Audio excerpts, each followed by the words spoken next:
Compton passed away. His team lost election that day and the mantle passed over to Kenny and Team Labour. Me blood crawl, things start to fall. Hold me head when I say that ball. If you hear it, Captain, the ship is sinking. Captain, Captain, seas are rough. We gas tank almost empty, no electricity. The oil pressure reading low. Shall we abandon ship or shall we stay on it and perish slow? We don't know. We don't know. Captain, you tell me what to do. We don't know. We don't know.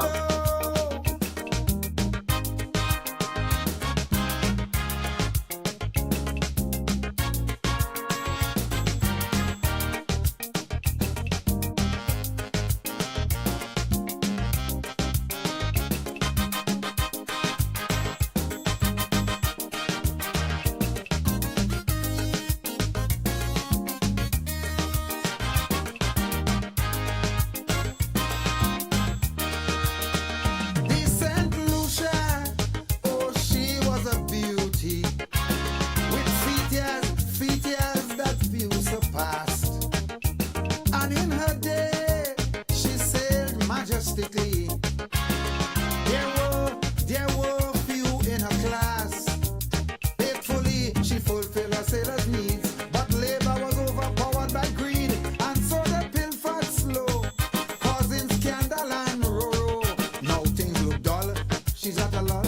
She could barely sit on a hull. Half we balling. Captain, Captain, the ship is sinking. Captain, the seas are rough. We gas tank almost empty, no electricity. The oil pressure reading low. Shall we abandon ship or shall we sit on it and perish slow? We don't know. We don't know. Captain, you tell me what to do. I don't said know. no, I We don't said know. no. Captain, you tell me what to do.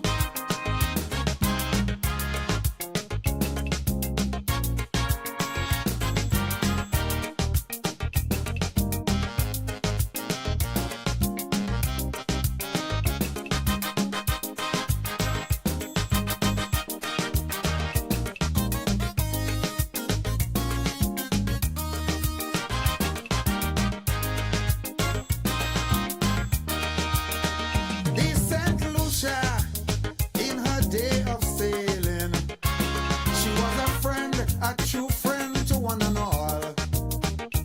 And in her day, she sailed majestically. No government doing bubble. And yes, well, she always did her best to help out those in distress. Now she don't have money. We have to beg Joffrey. Labor boys don't share, none of them care. We must vote them out, I declare. Captain, the ship is sinking. Captain, Captain, the seas are rough. We gas tank almost empty, no electricity. The oil pressure reading low. Shall we abandon ship or shall we sit on it and perish slow? We don't know. We don't know. Captain, you tell me what to do. We don't know. We don't know. You tell me what to do.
Welcome to the Caribbean American News Media Show, your premier destination for in-depth coverage, engaging discussions, and entertaining segments showcasing the rich tapestry of Caribbean American culture. Join us as we explore a wide range of topics, from current events and community spotlights to arts, music, cuisine, and more. Our show features exclusive interviews with influencers, artists, community leaders, and everyday heroes who are making a difference in the Caribbean American community. Stay informed and inspired with our thought-provoking segments that highlight the diversity, resilience, and creativity within our community. Tune into the Caribbean American News Media Show for a captivating blend of news, entertainment, and storytelling that celebrates the Caribbean American experience. Get ready to discover new perspectives, celebrate successes, and connect with the heartbeat of the Caribbean American community. Don't miss a moment of the action. Stay tuned to Caribbean American News Media Show for an immersive viewing experience like no other.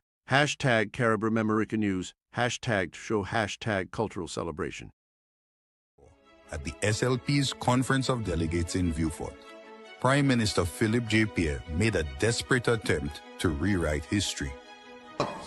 You will remember that the United Workers' Party only gave COVID support to NIC contributors. This claim is absolutely false. The truth? In July 2020, under the UWP administration, 5,000 St. Lucians who were non-contributors of NIC received $500 per month for 3 months to help them survive the pandemic.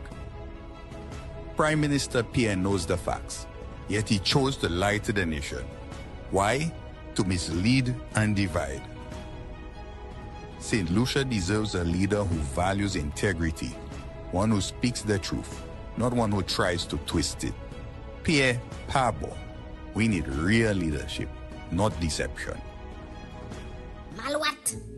Why them Lucians so make them this? Sui pui. Some 2.5% HCSL thing is a tax vibe.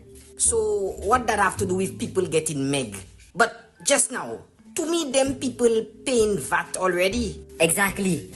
The tax is calculated on the cost of goods. So one time, the price go increase, Kuma. The Lucians end up paying more than 15%. Mama! Gasa, just imagine $100 go buy less groceries. People getting poor. Things like rent and utility bills go also increase, Gasa. Real Malawi vibe? All them things the people doing to stay healthy, like gym, healthy eating, and safety and security, go be harder to get because people ain't have money. Partner, if them people ain't have enough money, they ain't go have leftover food for us to eat. The bins go be empty. Wow! Things real happening to them Lucians. Look out for us again soon. We go show you all more. At Palette Pleasure, located Ogier Vieux-Fort, we take pride in our ability to cater to a wide range of events and occasions, whether it's a joyous celebration like a birthday, anniversary, wedding, or graduation, or a more somber gathering such as a funeral or first communion. We are dedicated to providing exquisite culinary offerings to suit each unique event. Our diverse menu includes offerings such as funeral treat boxes and treat boxes for all other occasions, ensuring that we can provide comfort and support during difficult times, as well as enhance the festivities during happier moments. In addition, we offer prepackaged meals designed for all occasions, ensuring that the food at your event is not only delicious but also convenient. Call us today at 75873333365 for your finger-licking and palatable foods.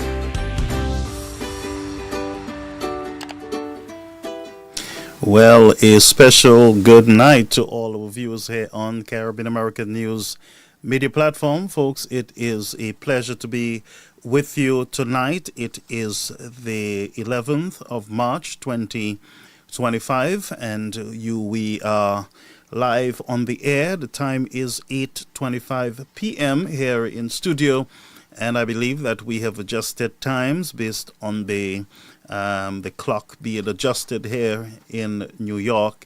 And so we are reporting from a bunker somewhere in the United States, and we are happy to be here with you. Please share the live and tag a friend. Let the folks know, folks, that we are on here at Caribbean American News. To our viewers on GVD TV, we want to welcome you, those of you who are viewing from Dennery South, Brother Sotter and his family, greetings to you.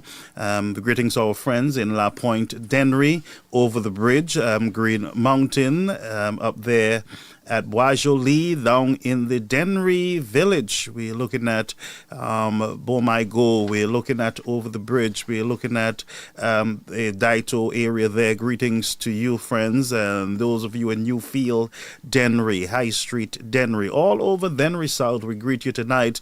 And to our viewers in Dennery North, Grand River, La Kylie, Mayor, folks, Oldio, Belmont, Wavin Poisson, Bexon, La Bay, Mac, the Cul-de-Sac Junction, right up to the Morn, down into the Boudin of Castries, all the Castries. We greet you tonight, south, north, east, and west, and we go right up into Grosley, Corinth, Babonneau, Bouton, Soisel, Canaries, and Salavet. Folks, wherever you've ridden from, Vieux-Fort, Mico, greetings to you. I want to welcome all on the platform tonight. Again, greetings to all our audience there at GVD TV channel 115. The GVD TV is the place to be, my friends, not only on a Tuesday night, but all the time, all right?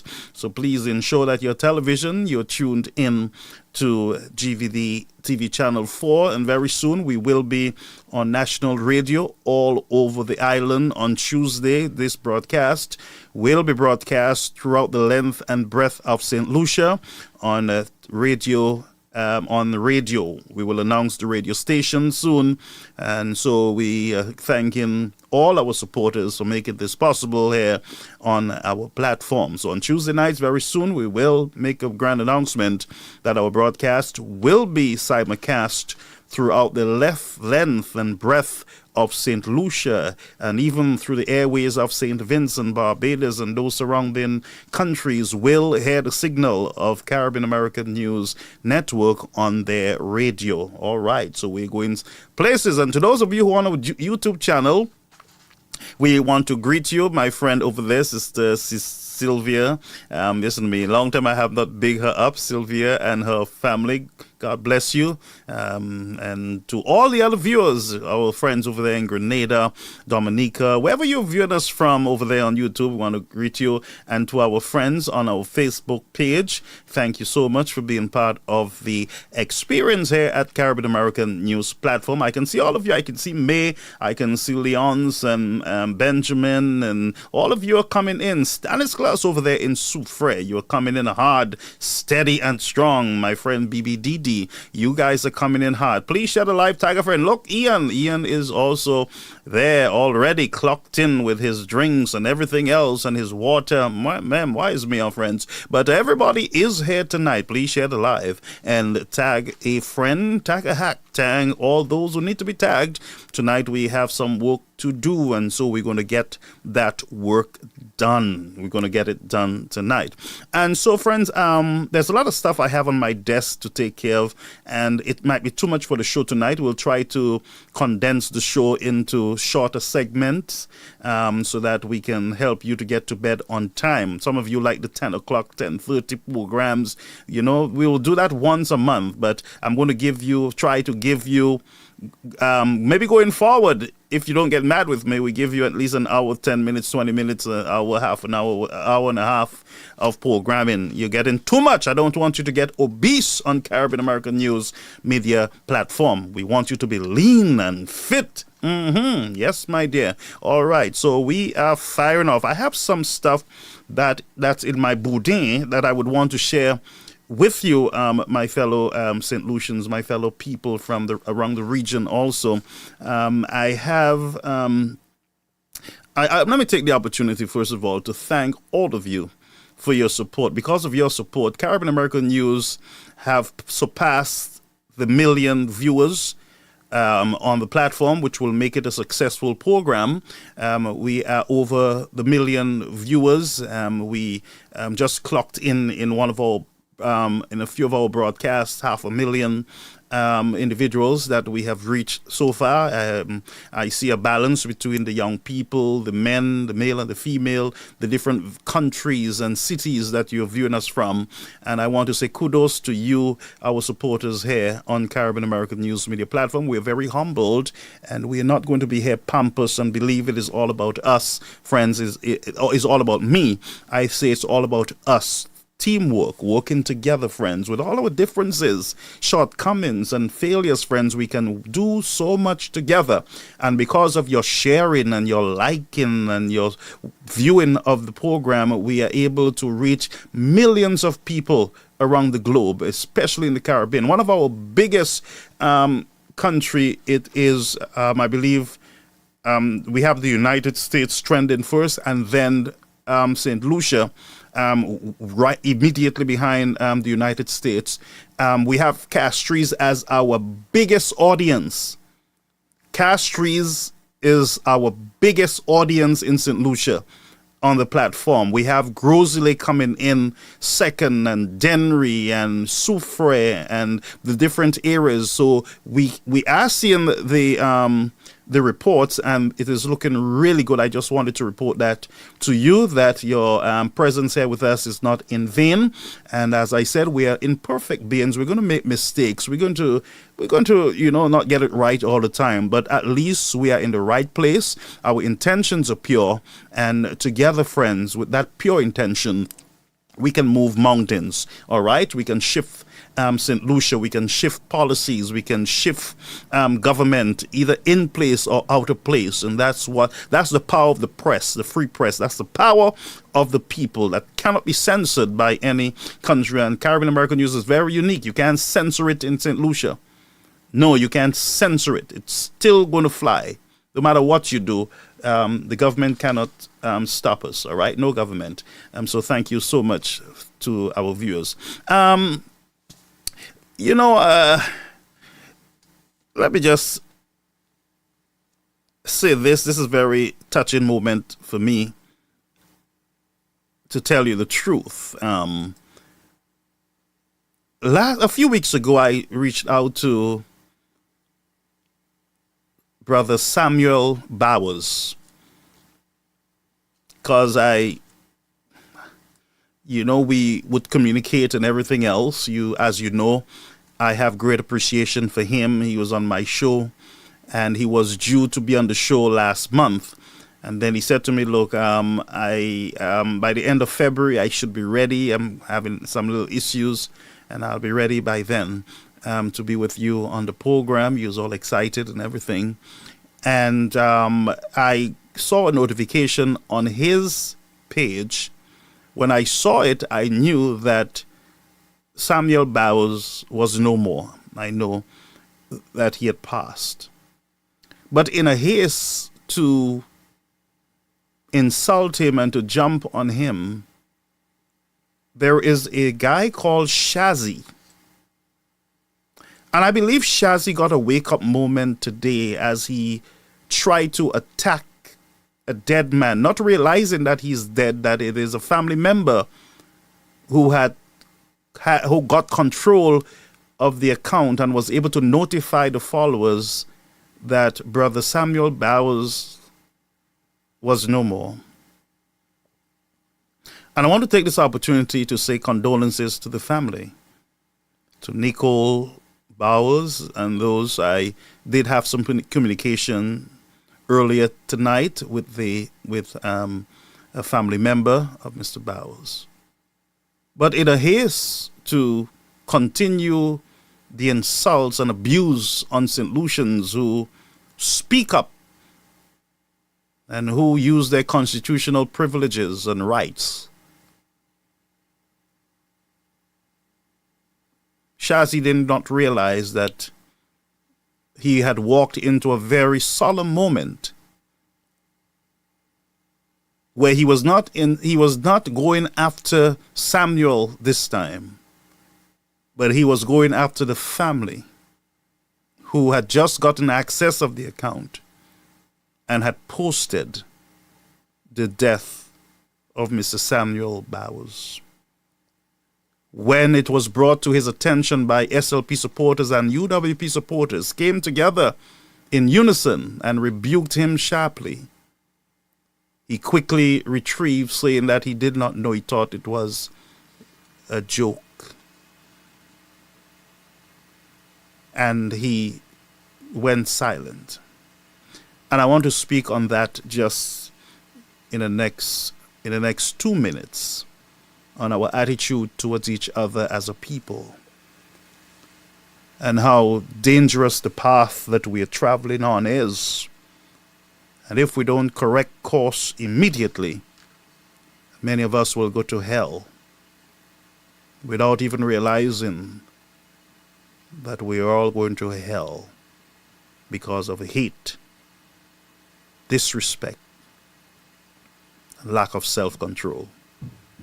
I'm going to take this moment, friends, to say to the family of Mr. Samuel Bowers, condolences to you and the family. This moment is for the family members.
Okay, my friends, that moment was for the Bowers family. Mr. Bowers also had, I believe, lost a relative recently, and they were mourning. And based on the information that I received, he passed away suddenly today, earlier today. I'm not sure it was expected, but it was a very sad moment, and we sympathize with the family, and we permit the family to grieve the loss of their loved one in peace. It was a very solemn moment for me.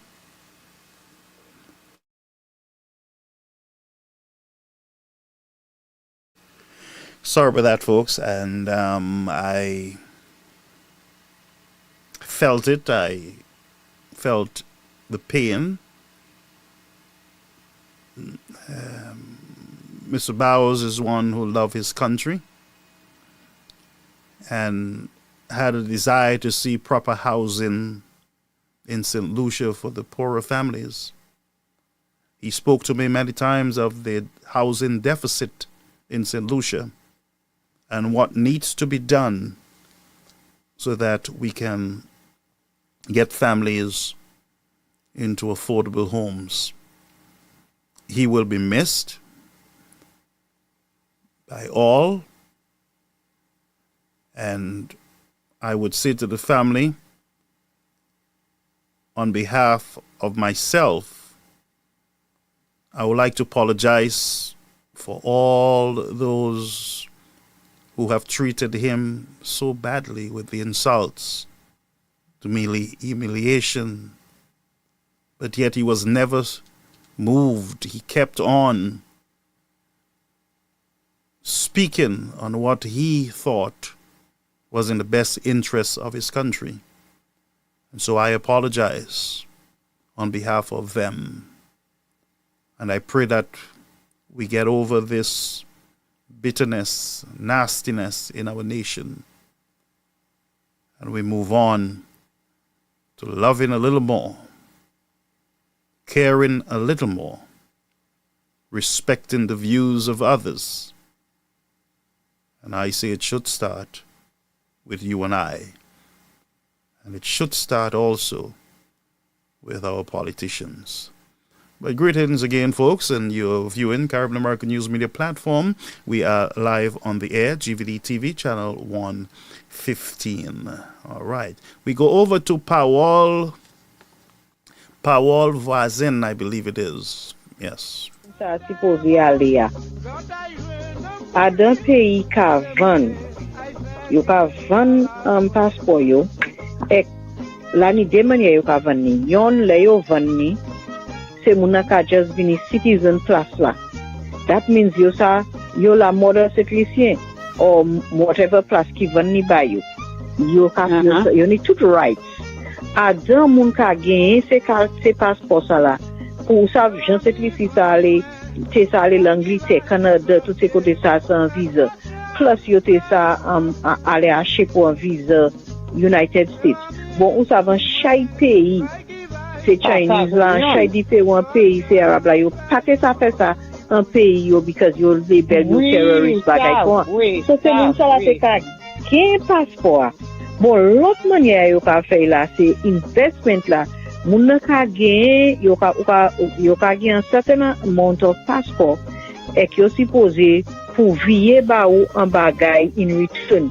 So c'est pour ça yo ka do investment là. I bay li pour hotel pour bon bagay.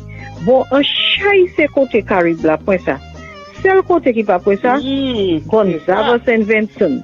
Gonsalves, oui. Gonsalves and Vincent. Il dit qu'on bagay ça la ni danger en détail.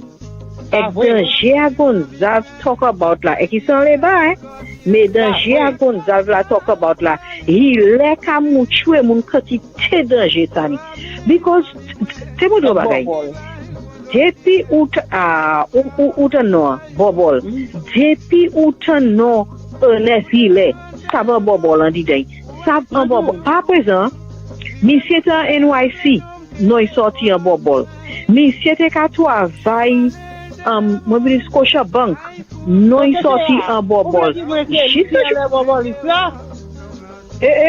monsieur tout ça big time te mon bagay monsieur te ka travail en banque là personne pas savent à son qui raison banque là. All right, we will be back with our Powell Voisin. We have so much friends to deal with tonight, so we will get back to that clip. I read a post on Facebook. Now, our set is on the construction, as you can see. We are updating the graphics and everything else, so it's a work in progress. We are still looking forward to our getting a new computer system to manage the work that we have here. We need an extra computer for the graphics that we have stored here and information that we have stored in the system. One of these days, I'm going to be doing something on this impacts report. I do have a copy that I got maybe 2 years ago, and so I will go over that copy with the general public. All right. So let's go into what I was saying. I came across a post on Facebook from a good friend of mine. And I'm going to read it to you. I'm not going to tell you the person's name, but I want you to listen to where we are today in our country. I want you to listen to the rhetoric. I want you to listen to what our politics is at this moment. I want you to listen. I'm going to quote, right? Now I'm quoting from a SLP Facebook blog. Listen. It says, listen to the Honorable Richard Frederick bringing down Alan Chastney. That's, I unquote. I'm going to quote it again. And I wrote it down because it captured my attention. Listen to the Honorable Richard Frederick bringing down Alan Chastney. So the politics has become now bringing down instead of policies, instead of the many issues that we have in our country. The politics is listen to Richard Frederick bringing down Alan Chastney. So they're inviting the people. Come, look. Richard Frederick is bringing Alan Chastney down, bringing down another human being. And it is cheered on as something good and labeled as politics. Folks, we do not have time to play this type of politics. We are way behind on major issues in the country, fixing them. We are way behind with our medical system, our schools, our roads, our infrastructures, our airports, our ports. We are way behind on everything as we speak, while we are busy trying to bring a man down, trying to insult. And I did not spend a lot of time listening to the House sitting today, but what I saw in the House, and I'm going to play you a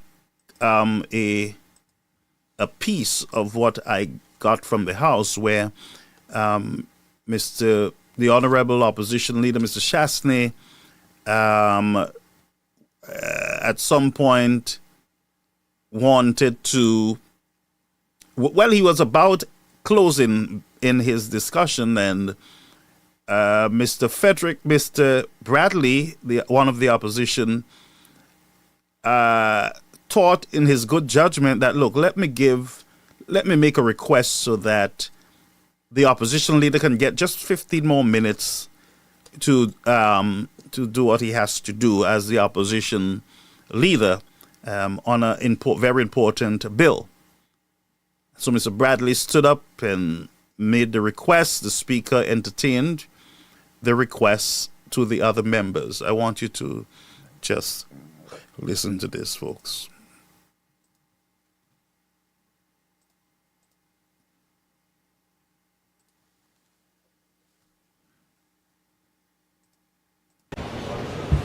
Honourable members, the question. Member an additional section 3210 to provide a member an additional 15 minutes to complete his presentation.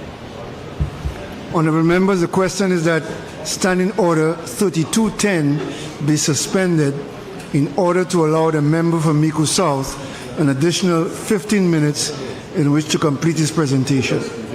I now put the question. As many as of that opinion say aye.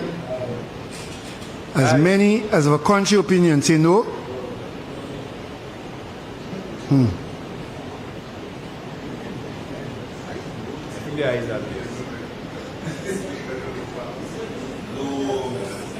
Members, when the question is put, members have to answer sufficiently loudly for the chair to hear. I now put the question again. As many as of that opinion say aye. Aye.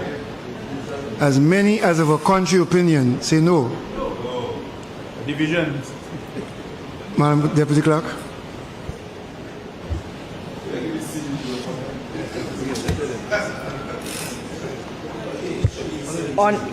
Honorable Virginia Albert Poyot, how do you vote? No, you have to say in the mic, please. Mic. Members, a wave of the hand is not enough. Please put on your microphone and state your position. Honorable Virginia Albert Poyot, how do you vote? No. Honorable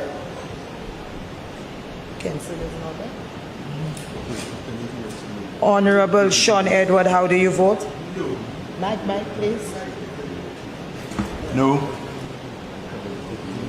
Honorable Bradley Felix, how do you vote? Yes. Honorable Richard Frederick, how do you vote? My answer presupposes his first desire. He said it one more time. I vote no, in his interest. Honorable Wayne Girard, how do you vote? No. Honorable Joachim Henry, how do you vote? No. Honorable Dr. Ernest Healed, how do you vote? No.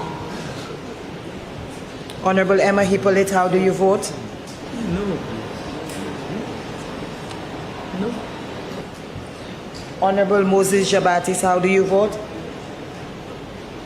He said he did not want any more time, so I join him to say no. Honorable Jeremiah Norbert, how do you vote? No. What?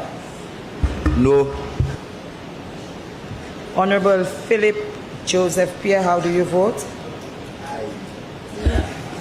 I vote yes.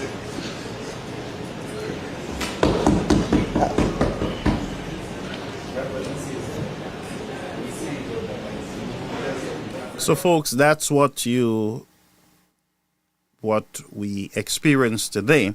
Now, the Honorable Alan Chastney did indicate that he did not want any more time, but there was a motion on the floor, of course, and it would have been good manners to afford him the opportunity. But we saw the games that were being played by the SLP group, the men, well, individuals who should be men and should be acting like men in the House. We saw the game.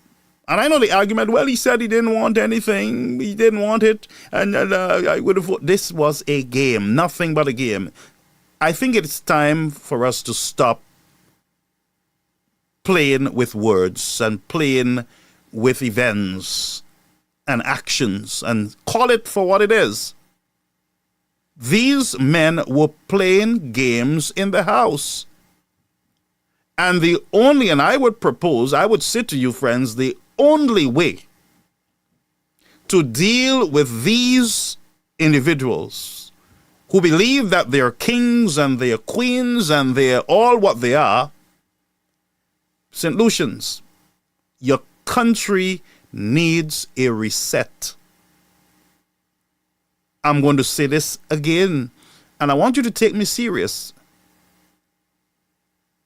I want you to take me very seriously, St. Lucians.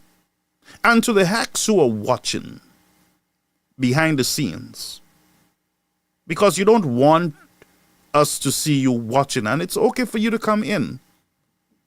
But we must agree that it is time for the game to stop.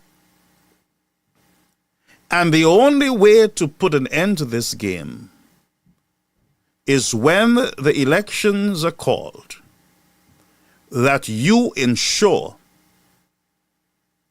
that you reset your government. It needs a reset. And I'll tell you why it needs a reset. Because you are in danger of empowering a group of men who cannot deal with power too well. You are empowering a group of men, friends, that will get out of hand and will start turning those powers against you in full force. If you believe that there are victimization now, if you agree right now that there are issues in the system, we have a police force, a police commissioner today who says to us that his transfer of the officers were not based on their performance at the different functions of the United Workers' Party or Facebook events. That was a lie, an untruth. And that's why I'm saying, friends, you need a reset. Because you cannot tell me that all of a sudden a man sings at an event. Yeah, he sings at the event, and within a matter of no time, he's transferred.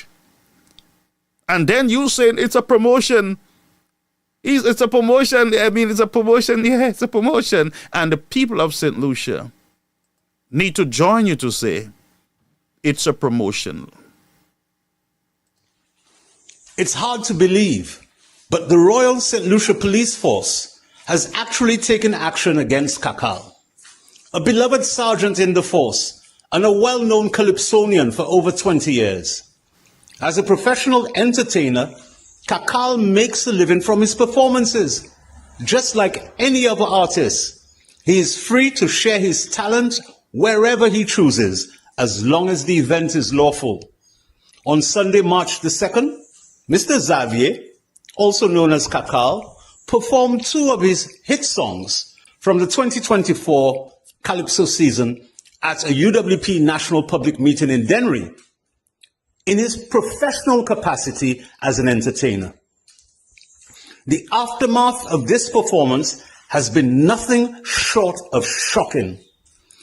We know exactly what happened, and no amount of political maneuvering or justifications from the leadership of the Royal St. Lucia Police Force will deceive us. This is one of the most blatant cases of political victimization I have ever witnessed in St. Lucia. Kaka is a long-standing police officer with an impeccable record. He's not one of the police officers like the gentleman recently who stole a firearm from the armory. Kaka's father was also a police officer who was shot in the line of duty. He was disabled from that shot, and eventually he passed away as a result of that shot. And his son now joins the police force, and this is how we treat him? Kaka comes from a large family, my friends. And his network of friends and supporters spans across all political affiliations, SLP, UWP, and everything in between. We, his family and friends, are all appalled and angry about the way he has been treated. Make no mistake, we will not forget this vicious act of political targeting. We stand united, and rest assured, we will respond at the right time and in the right manner. Hashtag justice for Kaka. Hashtag political victimization. Hashtag stand together. St. Lucia. Yes, my friends, and I agree with Jimmy in the Post, and for the commissioner to be saying to us it had nothing to do with the appearance there, and no instructions were given to deal with the situation. I think that is misleading the people of St. Lucia, in my humble judgment, sitting over here. And that's my opinion. And I'm sticking to my opinion. I'm not going to take my opinion back, because none of these hacks take back any of the nastiness they see out there.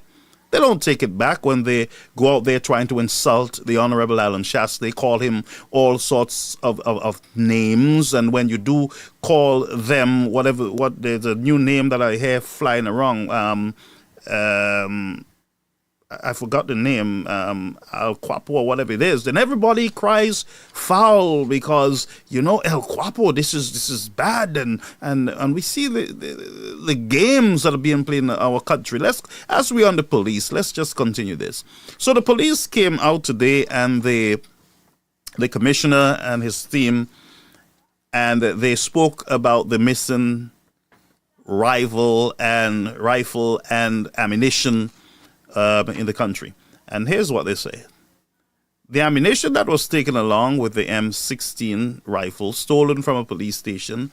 Now, this sounds bad enough, that the commissioner is busy and the police, they're busy transferring UWPs all around the country, promoting them. That's what the commissioner said. They're being promoted. Yes, it's a promotion, of course. Yes, a promotion.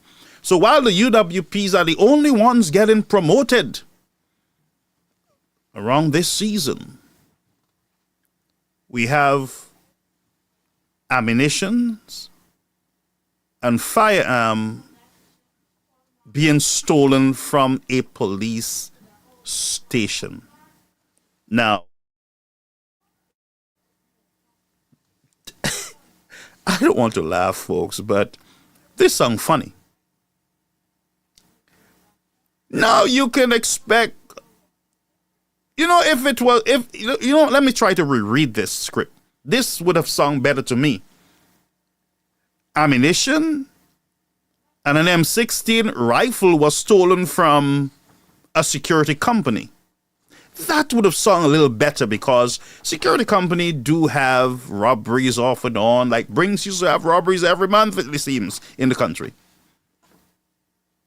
We got guns that were stolen in war robberies. Shotguns, handguns in robberies. Yeah? But listen, listen to this. The ammunition was taken along with the M16 rifle stolen from a police station last month. Remains missing, a senior officer reveals, as he also addressed allegations that officers have sold guns and ammunition to criminals. So the question would be, St. Lucians or St. Lucia and the rest of the world, why would ammunitions and firearms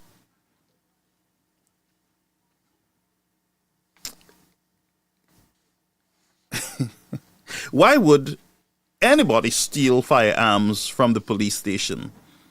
And how would they get access?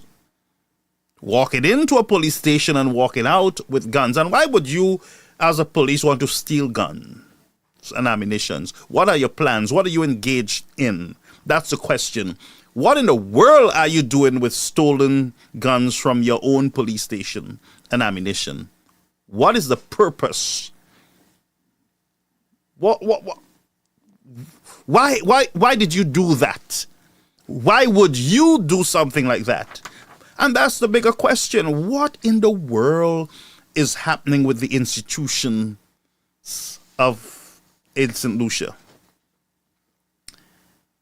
At a police press conference on Tuesday, alongside Commissioner of Police Vern God and other senior officers, Superintendent Luke De Freitas disclosed that all efforts are being made to locate the more than 100 rounds of ammunition. Now, we didn't know about the ammunitions. We knew about a gun.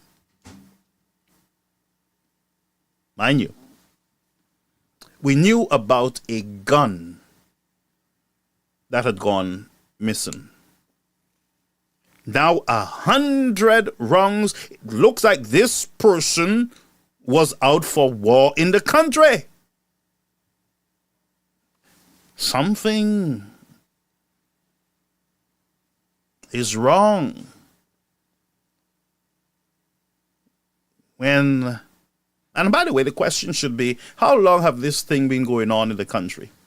How long have we been missing guns and ammunition in the country? How long? And I would think that it is time for us to go back to the impacts report. I believe it might have been time for us to go back to Kenny Anthony and his statements that there are police officers and there are businessmen and politicians who are involved in the nastiness in the country. I would believe that the impacts report was on to something. And the Honorable Dr. Kenny Anthony was on to something, my fellow St. Lucians. Would you not agree with me? No, I'm not accusing anyone, of course. I'm just ranting here for a while. And I think the rant makes sense to me that there is a problem. 100 rounds of ammunition. And it is still out there. Still out there. And this went missing, was stolen from the Grosley police station, Amri. From the Amri on February 15th. From the Amri, you know. You know what an Amri is? Where you have all your ammunitions and firearms and everything else. What else have gone missing? And I'm going to question the Royal St. Lucia Police Force. Are there any drugs missing, evidence missing? What else is missing in the country? And I would ask the bigger question in St. Lucia right now. Do you have evidence on many of the young men and women at the bodily facility? Or are some of the evidence stolen? Can't bring it to court because it's not there. Gone missing. That's just a question for consideration in the country. And why is the impacts report, we are playing games with that report? Why?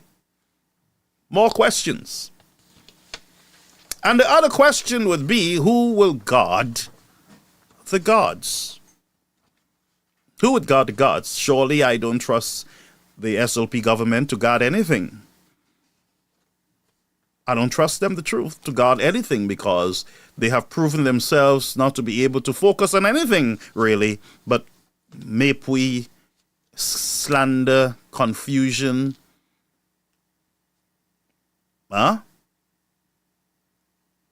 Exposing people's private information. They have proven themselves to be good at that, but not good at managing the real affairs of the nation.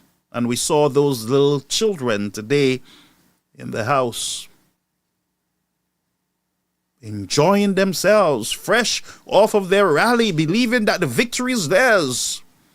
Yes, I came here today and I see that we will win the elections. Look at people in Ancillary. We're winning the elections. It's sure now. I understand that the 17-0 is real. And they believe that they are very powerful, friends. And they also believe that the opposition party don't stand a chance. We will bury the opposition. Folks, let me tell you something. You got to focus on the many issues, such as firearm and ammunitions that are being stolen from your armory. It would appear to me that you have some very bad police officers among some good officers in your country. And if you have such a mixture in your police force, then I believe it is time for a reset in the nation. It is time for a great reset. And so it went on. We are still working in that regard, he said. However, along similar lines that we were able to recover the firearm, I am hoping that in short order, we make some progress with the recovery of ammunition. So police, hold a minute. You recovered the firearm from who? Is there a name? Yeah? Is there a name? And my question again is, have you, St. Lucians, seen any pictures in the news where the police officer his pictures are there and the charges are there? Did you see that? And that's why you need a reset. I would propose that when these things happen and you catch them fellas, you put their pictures online. Let people see who they are. Don't hide them and tell us, well, you know, you found the rifle. No. Who brought it? Santa Claus? Scooby-Doo? Who brought it? Where did you get it? On the side of the road? By the cows at Shock? Where did you get them? Where did you get the firearm? Who brought it in? And the same person who took the firearm would, of course, have the ammunition, of course. Are they cooperated with you? Or are you cooperated with them? So this kind of nonsense report in other countries where people are not busy giving each other mapui and cussing each other off, we would be asking the real questions together as a nation, both SOP and UWP, in any other country. But oh no, you can't speak on any institution of government in the country because my party is in power. And that's why your country is looking the way it is looking now. Because it depends on which government is in power. And there'll be no noise in the country. No noise at all. Nobody's saying anything. But the firearms and ammunition, we are hoping to recover it soon. But the details about the circumstances surrounding the recovery of the rifle have been provided in a press statement following whatever it is. So we know now, yes, I got a name, that Sergeant Ricardo Gerson shall mind be in charge in connection with the gun theft, the Royal St. Lucia Police Force stated. The weapon was retrieved as part of in an intensive investigation conducted by our specialized units. And I don't even want to go on reading this because just the start of it sounds bad. Firearms was stolen from the armory of the Royal St. Lucia Police Force. And again, the question still stands. What else have gone missing? What else? Now I want to go over to a statement from the Honorable Opposition Leader, Mr. Alan Shastney, posted today on his site. Alan Shastney, Leader of the Opposition and the United Workers' Party leader. They may try to silence the truth, bury it under lies, and suppress those who speak it. But truth is like the sun. No matter how long the darkness lasts, it will always rise. It will always rise. And very powerful indeed from the opposition leader in St. Lucia. You can try to hide the truth and play all your political gimmicks. But one day, the light of truth will shine in the crevices of the country, and all crookedness will be revealed, and I can promise you that. And let me tell you something, United Workers' Party, government in waiting. If you as a government or as a party cannot,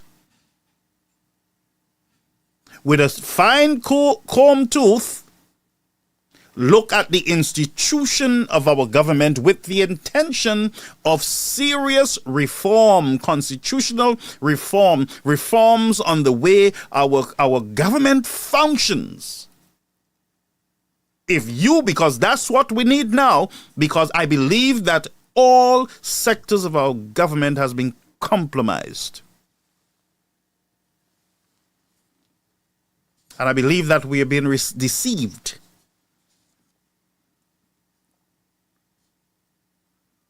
I know hacks. I know. Listen what Garfield said. Yeah, write it down what I said. Write it down, folks. And if you don't feel that there is a reset that is needed, then something is wrong with you. So before we go out from St. Lucia, let's go over to the meeting there in, the SLP meeting in Ancillary. And folks, you will hear stuff that will blow your mind if you were, if you heard these things from the United Workers' Party, then all hell would fall apart. But let's go over. Sous Zoom meeting, yo di na kwe, ouvre élection, là tan na parler bay moun ou ka jwen falfouet. But tell them that we,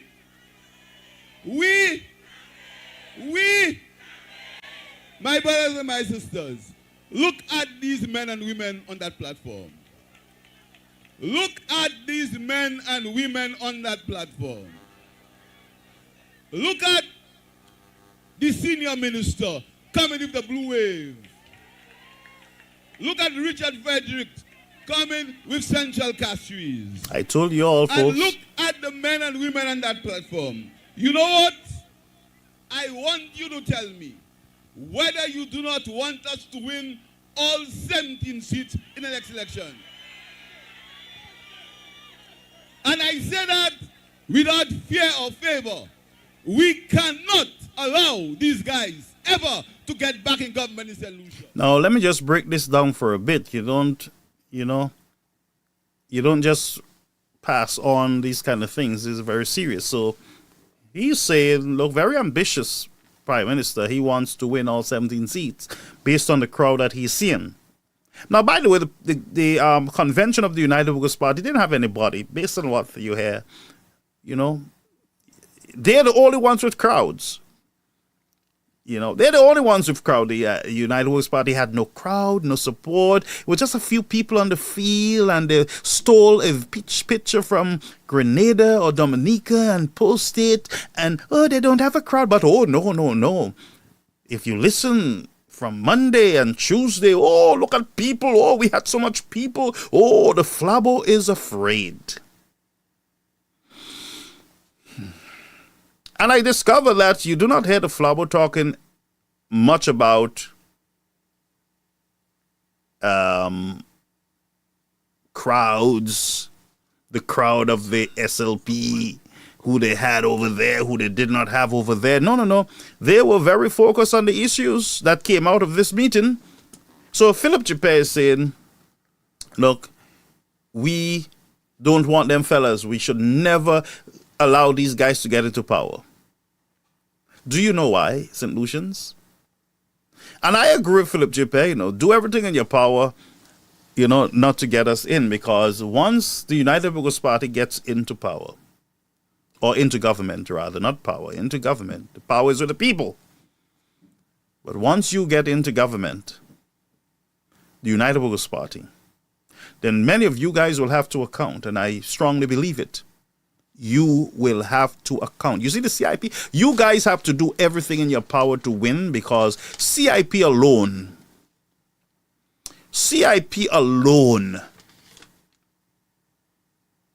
would be a problem. You guys got to beg on your knees to the St. Lucian people to please, we have to win this. That's what I'm hearing from you guys. We have to. We don't have a choice. We have to win this election. Folks, if we don't win this, all fall down. And you're right, all will fall down, because CIP will be exposed to the citizens of the country. GPH deal will be exposed to the citizens of the country. All those deals, Rock Hall and BMAX and Galaxy, all them stories got to be exposed. So you got to win to keep them quiet, to keep it under the tab, under the table. All of you guys, all 17, got to win. You got to win. Because if we don't win, and you heard Sean said it, or Hele, if these fellas win, but yeah, you think Guy Joseph can be prime minister if Shasna go overseas? If we win, police and the police people, if they win, this is what he's saying. They're saying, and you all ain't listening to them. If we win, Philip Jipe will get arrested, and he will put jail can't be in St. Lucia, and you hear them. You're not listening, St. Lucians, to what is going on here in front of your eyes. Are you not hearing? Are you so blind, dead, that you're not realizing, putting the dots together, that them fellas have to win at any cost?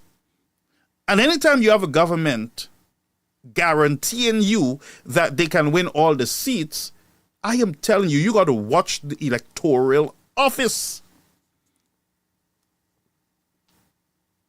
And I make no apologies for saying to you on the ground and the United Workers' Party, keep your eyes on the electoral office. Ensure that you go into every community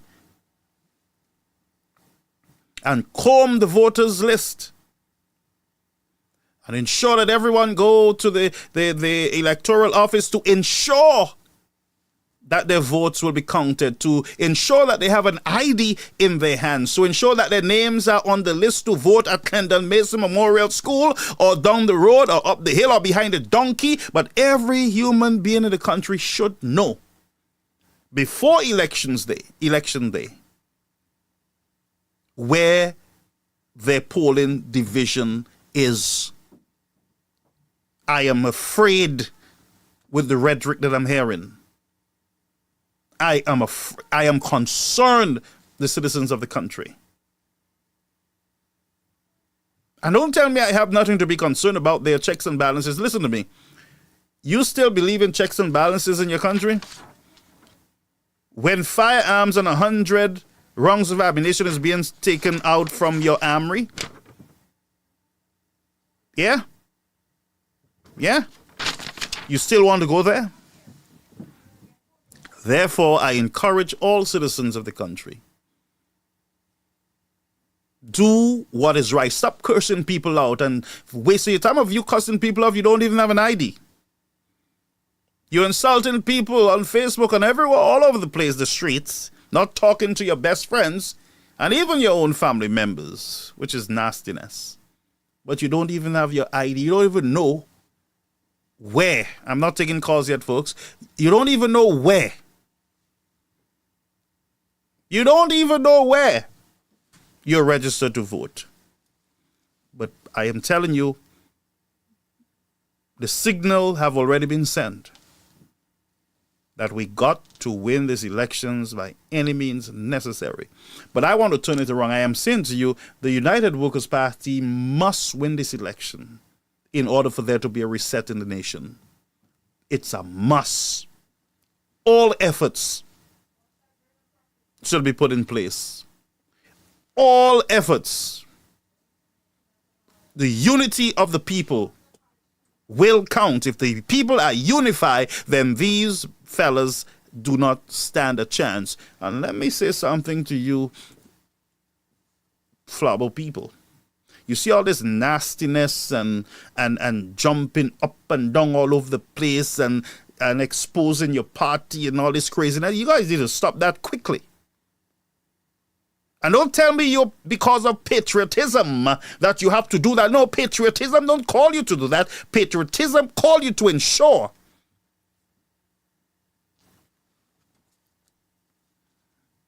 that you remove these guys off of the backs of the people. That's what patriotism is all about.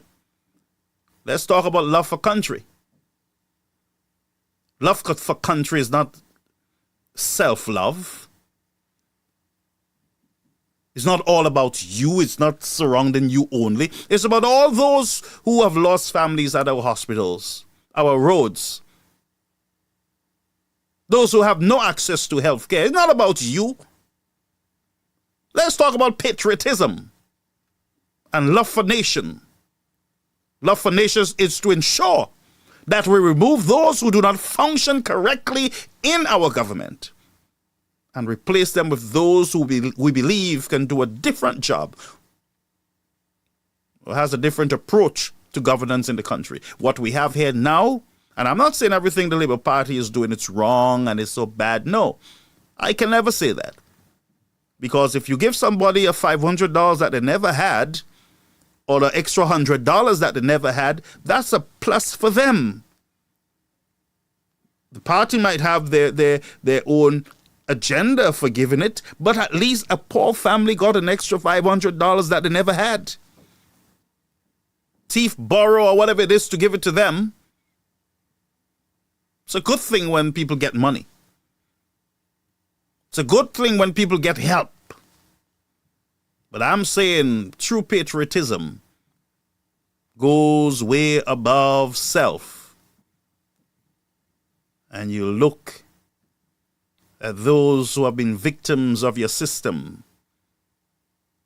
and it will bring you to a place of national unity in removing them fellas off of the backs of the people. I am saying to you, friends, the only way to remove these men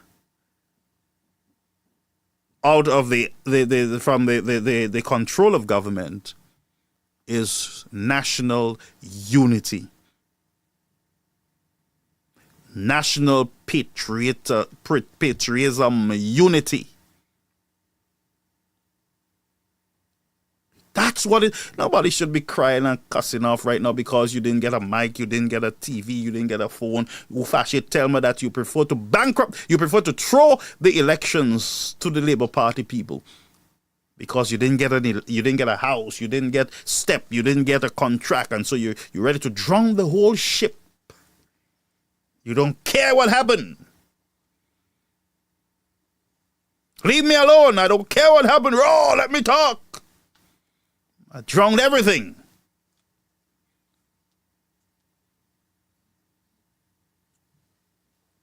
But let's listen a little more. Because we have to right the wrongs that they did. They talk about vision. Vision, and you can't pay civil servants the back pay. Vision, and I have to pay civil servants back pay that you owe them. Okay, so let me stop this. Wait, Mr. Shastner don't owe anybody back pay. The government of St. Lucia owed the people back pay. And when all this thing was negotiated, friends, we were fighting COVID-19. We had no income. We had massive expenses, health expenses, as a result of the COVID-19 crisis.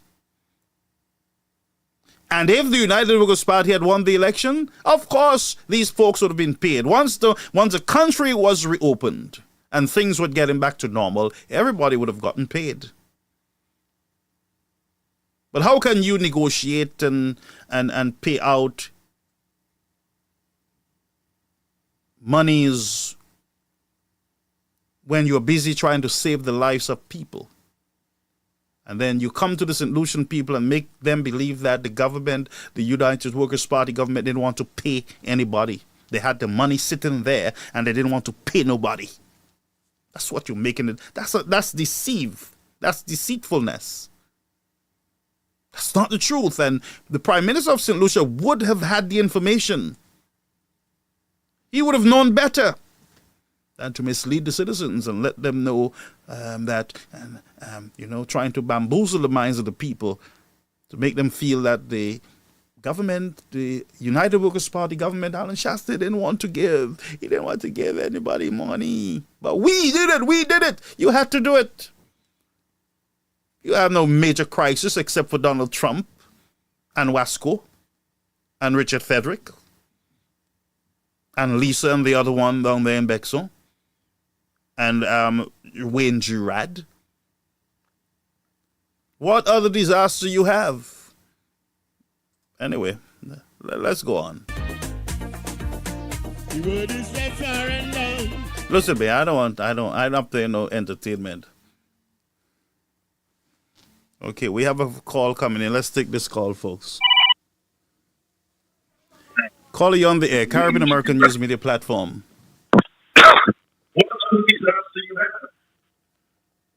Anyway, let's go on. You're on the air, Caribbean American News Media. Yes. Hey, buddy. How are you? Great, folks. We have the Honorable Alan Shastney, opposition leader of St. Lucia and political leader of the United Workers' Party on the line. Go ahead, Mr. Shastney. How are you? Hi, Pastor. How are you? Not bad. I'm just very much honestly concerned about all that is happening in our nation.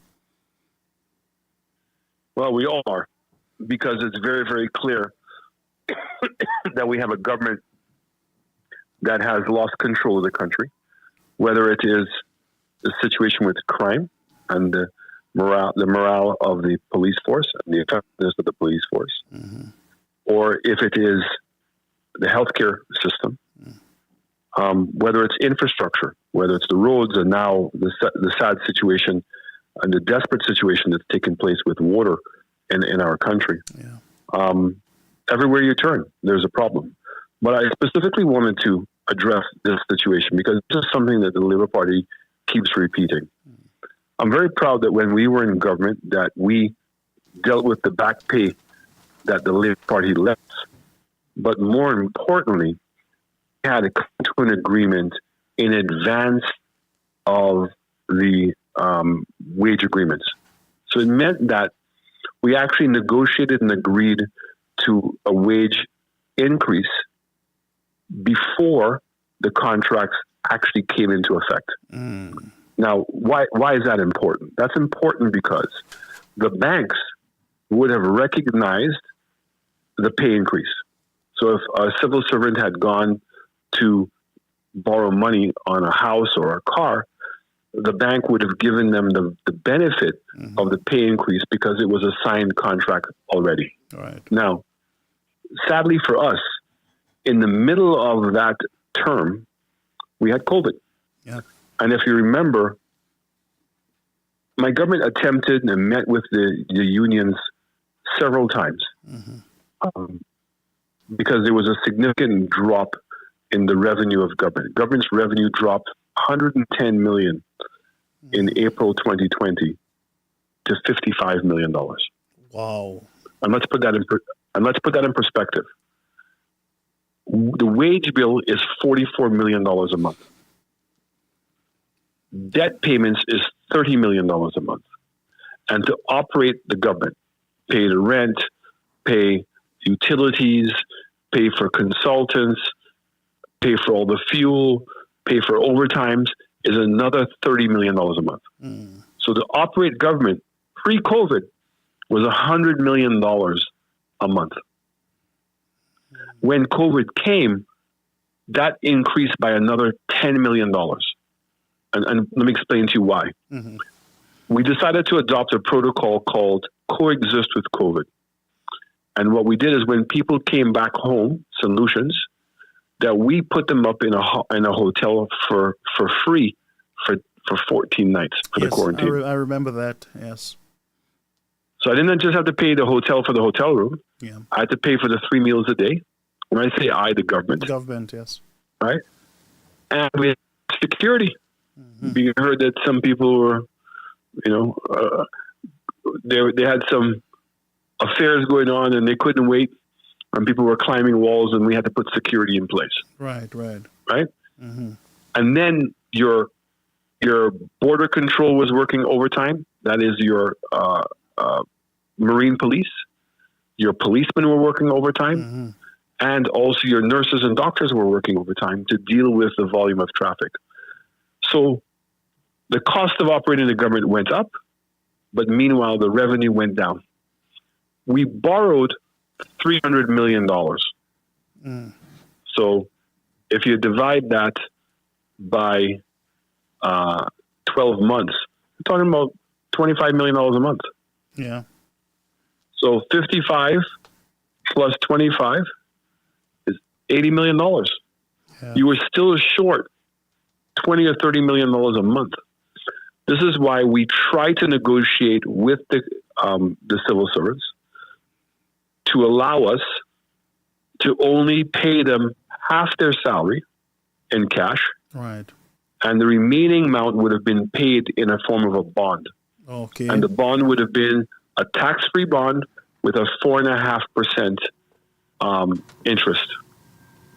That would have given us some breathing space during that particular, because we knew that we would get over this. Yeah. We had confidence that the world would resolve this issue. Maybe overconfident, but we were confident that that's what was going to happen. And as such, when the unions did not agree to give that us concession, the concession that we agreed to was to postpone the 1% increase that was due that year, right? And also for the second year. That was a concession. So that was an agreement that was came to by the government. So it wasn't a matter that we didn't want to pay it. That was an agreement we came to because of the unusual, unexpected circumstances of what COVID created. And they did understand that, so they did agree that, one, there was a problem. It was not a regular period in St. Lucia. It was a time of crisis, national crisis. So let me put this in perspective. Between 2016 and 2019, and when we came into government, remember, the Prime Minister then Kenny Anthony had said that something had gone wrong in the country that had never happened before, and they couldn't borrow any money. Right. We'd had 4 consecutive years of negative growth. Negative growth, right? I came in, was able to put policies in place, lowered the VAT rate. People said it couldn't be done. We did it, and it worked. That was a promise that we made. So it was 15% before? It was 15% before. We lowered it to 2.5%. Sorry, to 12.5%. 12, yeah, okay. Right? Yeah. Right? So in essence, we dropped the rate by almost 15%. And yet we ended up generating more money because we knew the people of this country were being overtaxed. We seized our property tax. So when we spoke about ching, ching, ching in people's pockets, immediately people were seeing more money in their pocket. Like this government, we had no inflation. So this government has increased taxes on top of an inflation problem in the world. And it means that people have substantially less money to spend at the end of the month because costs have gone up and their wages were not increasing. My government did the opposite. So, Mr. Shaston, when you took over government in 2016, you were faced with a financial situation that you had to... Crisis. A crisis it was. You would say it was a crisis.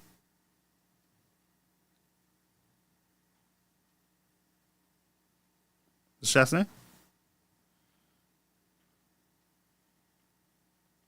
I think hello, I lost you. Yes, yeah, we're here now. So you took over the government in 2016. There were a major financial crisis in the country. You were able between 2016 and 19 to turn it around. Correct. In fact, some people may remember, I got into a very big argument with the IMF and the World Bank. I remember that. Who did not believe that we could do it. So what we agreed is that the airport tax that we increased from $25 to $100, we would not spend that money. Right. Pull that money in abatement just in case that they were right to make up for the shortfall in income. But we were right. Economy grew. Tourism grew. Because they said to me, when I put on the airport tax, that tourism would not grew by 11%. But let us not underestimate the impact of what COVID did. Now, we believed and we put policies in place on tourism because the only destination in the world that was open to us was America. That was the only destination. So what we said is we would augment tourism that we lost with construction. And the Labour Party goes on about, how we borrowed all this money for the building of roads. No, we went to 3 major contractors. Each one of them agreed to borrow the money themselves, $50 million each, and construct roads. And the government agreed they would reimburse them over a 6-year period. And we agreed to, I can't remember, I think it was a 6% interest rate or 5% interest rate at the time. Okay, that's great. And it was a perfect time to do the infrastructure. Correct, because guess what? The schools were closed. Yep.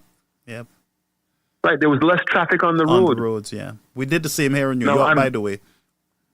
Yeah, I'm disappointed that CDB did not facilitate us, did not allow for the West Coast Road and for the Millennium Highway to be made into smaller parts so that solution contractors would have benefited. Right. But the World Bank and what we did, we were able not only to do roads, but very importantly, that it was solution companies that were doing those roads.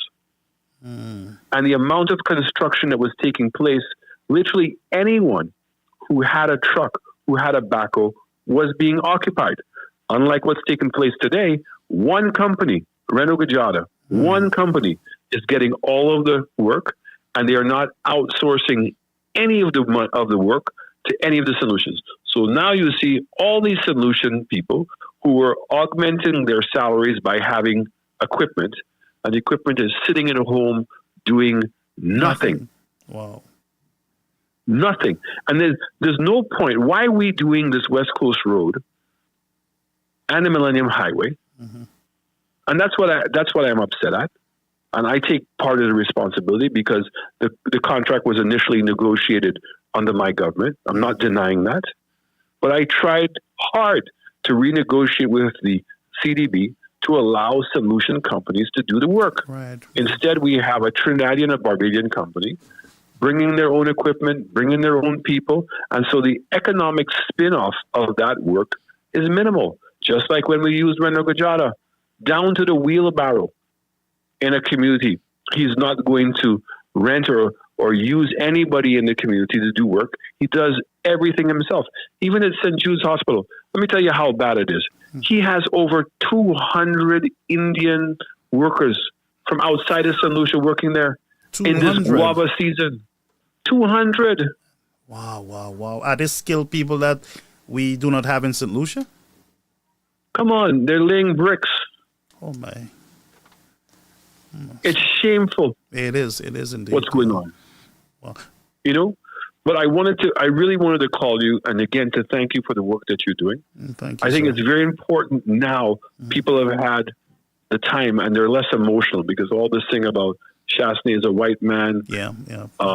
And we all know the rhetoric that went on during the elections. Yeah. People now have calmed down. We now get to see for face value what this government is doing. It's like what was happening in the House today. I was just going to ask you, what's going on what was this bill all about today? So the government wants to open up a sovereign fund. And they have not answered any of the questions that I brought up today. In fact, what they did is they're back to their name calling. Yeah, and making all kinds of allegations, personal allegations, rather than focusing on what the issue is. Right. So in this sovereign fund, imagine, if you will, that the minister, which is the prime minister, appoints the board. So 9 members of the board, and the minister appoints every single board member. The corporate secretary is appointed by the minister. So it says that a corporate secretary would be appointed on the advice of the minister. Okay? All the persons that are responsible for the checks and balances are being appointed by the minister. That makes no sense, Mr. Shastney. Makes no sense. No. Okay? Now, the money to go into this sovereign fund is supposed to be coming from the economic fund, which is CIP.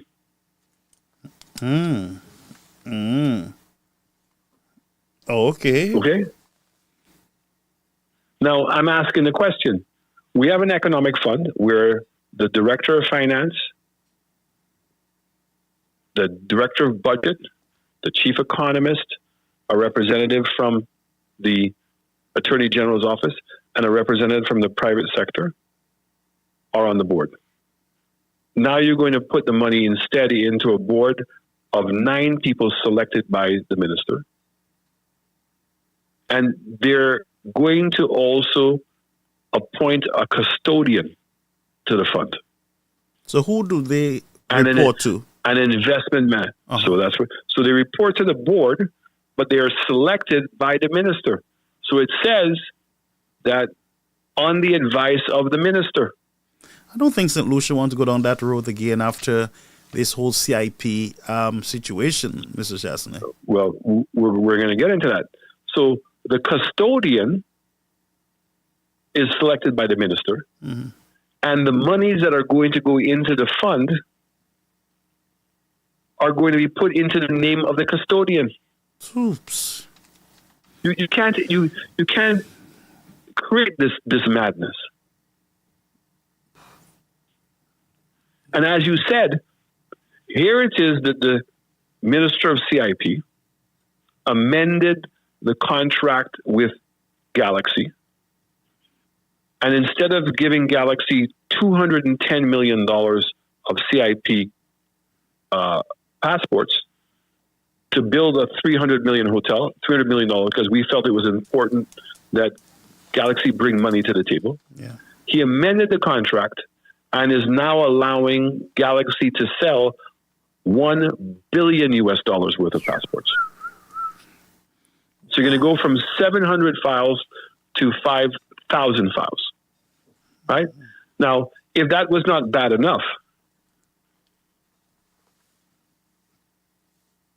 he's also going to make Galaxy a promoter and has agreed to pay Galaxy a commission, and the commission is equivalent to the administrative fee. So if you have 5,000 files, and on average, that the administrative fee can be between $20,000 and $30,000. So let's just make it at $20,000. That's $100 million that was supposed to come to the CIP unit, that he's allowed Galaxy to collect that money in the form of a commission. And what is the government getting out of this? Nothing. We're supposed to get a hotel. The hotel has started in 2019. And to date, 2025, they've only spent $10 million on that project. So nothing is happening up there, really, at that hotel? Nothing, other than they've destroyed our mangrove. They have some Chinese workers that are there. All the solution workers have been sent home. There's nothing taking place. Wow, we need to spend some more time on this, yeah. Right. And so why would we now, the remaining money that we have from CIP, that's in an economic fund controlled by the Director of Finance, controlled by the Director of Budget, controlled by the Chief Economist, controlled by a representative of the Attorney General's office, controlled by a private sector representative. We know where it is. It can be used to do all of the climate change mitigation adaptation that you want to do. Right. But now put the money into a fund which is going to be given to a custodian selected by the minister, and the monies are going to be in the name of the custodian. Does that make any sense? Wow, this is, and I suspect the same thing. We might expect to see the same reporting issues like CIP. We have not received the last audit report as yet, and I believe that it's really illegal not to do so based on the law. Well, you see, that's why I brought that up again. So the Prime Minister was trying to reassure all of us that the language in the bill today calls for the same thing, an annual audit. Annual audit? I said, but if you're not doing it with the economic fund, which you're required to, in 4 years, the economic fund has not generated one annual report or one audited report. Not one, but its legislation obligates it to do so, but it's not happened. And there's no consequences. And we've seen with CIP clearly that the last report was over a year late, and the report that was due since October has not been produced. And so don't come to us as solutions and tell us that you're doing the right thing when history has shown us you're not. But let me ask you, Mr. Shazley, is it a forensic audit that is being done on the CIP, or just the regular to ensure that they meet international and local standards, or they're following in the CIP, which remember we're not getting the reports, but when we've gotten the reports, the report has not included the escrow account, which is where the money is. Right, and that's what that's where the question is right now. Correct. And that's why, again, I asked today. So you're going to create a sovereign fund. You're going to put the money give it to a custodian in his name. So when you do your audit, is it going to include that money? Or is it only basically the expenses for the salaries, etc., and operating expenses of the office that you're going to be auditing. Wow. Because again, he said, we're going to add an additional thing that we're going to do a forensic audit, other than a regular audit, every 3 years. But the forensic report, it goes to who? To the minister. And there's no obligation that the minister makes it public. Yeah, that makes no sense. So again, this is a document, an act, a piece of legislation that was put before the public 2 weeks ago. No attempt has been made to circulate it, to go to the Bar Association, to go to the Chamber of Commerce, to go to anyone and ask for their opinion. And you come to the House 2 weeks later and just pass it. And because you have a majority, regardless of what the questions we ask or issues and concerns we bring up, no, I'm the bad guy. Yeah. For simply asking for accountability and for clarity, of which they provided none today. Yeah, I had a peep at the sit-in today, and I just log out because I started seeing the insults on the field itself. It's not a comfortable place to be anymore under the NTN live. You get insult there. But let me ask you, on a different matter, the BMAX, the housing project in Rock Hall. What is going on there? Are we almost done? Are we close to finishing? It hasn't even started. BMAX doesn't exist. The Prime Minister said, Don't you know we got rid of BMAX? So we've given, no explanation has been given to the people of St. Lucia as to how BMAX was selected in the first place. Right. Considering it was an illegal operation. Why the deal was done, and now that BMAX is gone, how is the government going to pay for the houses? But BMAX have already received files, CIP files. We don't know. No. We don't know. In legislation, in a contract, they were given $70 million worth of files to spend $23 million. And remember, the $23 million US was for 66 homes. 66. So that would mean that each home was going to cost $1 million EC dollars. Wow, that was going to be an expensive housing scheme over there. Wow. And nothing has happened. Wow. This government is just bluff. And they're taking the people of this country for a ride. They are. And they're putting us into deep problems. They clearly do not know what they're doing, and they cannot account for what they are doing. Yeah, but you have a situation with Bebe and the NLA. Nobody can give us any answers as to why would we have done this deal with GPH? Why would we have just given them $10 million US a year? Why? Why wouldn't you have allowed SLASPA to collect the money, and SLASPA would have done all the work itself? And I'm hearing rumors that these guys want to privatize our airports. Is that true? Is that something that you're hearing? That's what I'm hearing. Oh, boy. And I would not be surprised, because we brought it up, the legislation for the sovereign fund allows them to put assets like the airport into the fund and then assign it to this person. This is, and because there was no clarity, no explanation as to what the process would be to transfer assets. It simply gives us the impression that the minister, the Prime Minister, can make that decision.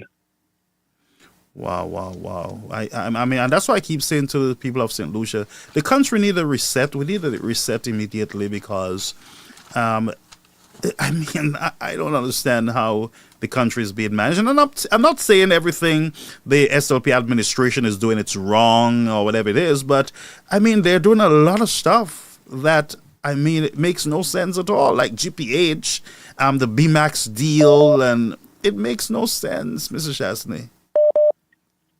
Makes no sense. They cannot justify And that's why, look, I'm very, this thing, that I have filed this case in CIP because I want to hurt the people. No, I want to protect the people. Well, the people know better. The people know. Yeah, and that's why you have to take sense from nonsense, right? Yeah. Mm-hmm. For 4 years, they have said that they did the BMAX deal and they did the Galaxy deal. And that these people were going to spend the money up front. Right. They weren't going to wait to sell the passports. Mm-hmm. So all that time has passed and nothing has been done. So how you want to come now and convince people, oh, this is money that could have been used for houses or this money could have been used for roads. Yeah. Well, the fact is it hasn't. Because we don't know where the money is. Right, and that's the excuse I think they're planning to use at the next elections in the campaign, that you sue the government so they could not have done the housing, the roads, and the hospitals because of you. They're going to put all this thing on your head. And I mean, we as a nation got to stand up and hold these brothers accountable, you know. And I want people to go back and look at our term in office. Yeah. The amount of roads that we did, we fixed up 1/3. That's what I kept on saying. Is we're fixing 1/3 of the roads. The bad news, it's only 1/3 of the roads. We fixed up 15 healthcare centers, major renovations to 5 of the schools. Schools, new windows, new furniture. The police. Yeah. And that's why I said no government can compare themselves to your stewardship because of the challenges that you had with COVID-19 and having to protect the citizens at the same time, try to keep that machine of government rolling. You had a very tough hand, and I think that the Philip J. administration, they're doing a disservice to St. Lucia by saying to them, you couldn't pay the civil servants and you couldn't do this and you couldn't do that, and comparing all kind of growth that they should not even be talking about. So in the first 3 years, we borrowed less money than what we borrowed in 2020 for COVID. So for COVID, we borrowed $300 million. And in the first 3 years in government, we borrowed less than $300 million. And these guys are, what their numbers are now as we speak? Boy, through the roof. They borrowed $200 million just from CDB and the World Bank alone. Right? Wow. And that's what they had to put the 2.5% tax for, was to pay back those loans. Right, 2.5%. Right? Wow. Now, if you remember, 2022, so between 2021 and 2022, the economy grew by 11%. Okay? Right. So it meant that the plans that we put in place for recovery was working. Which included that we reopened for tourism. And he said, I was the only person that believed that tourism would come back. Yes, he did see that. And right? Now in hindsight, we know better. Yes. Right? Plus the construction. The following year, based again on the continuation of some of the work that we put in, they grew by 18%. They stopped HIA Airport. They stopped the housing projects. They stopped the Rodney Bay Road and several other roads. So just imagine if they had not stopped those projects, how much more we would have grown by. Yep. And stopping those projects, and they grew by 8%, we then dropped to 2% growth. It's growth.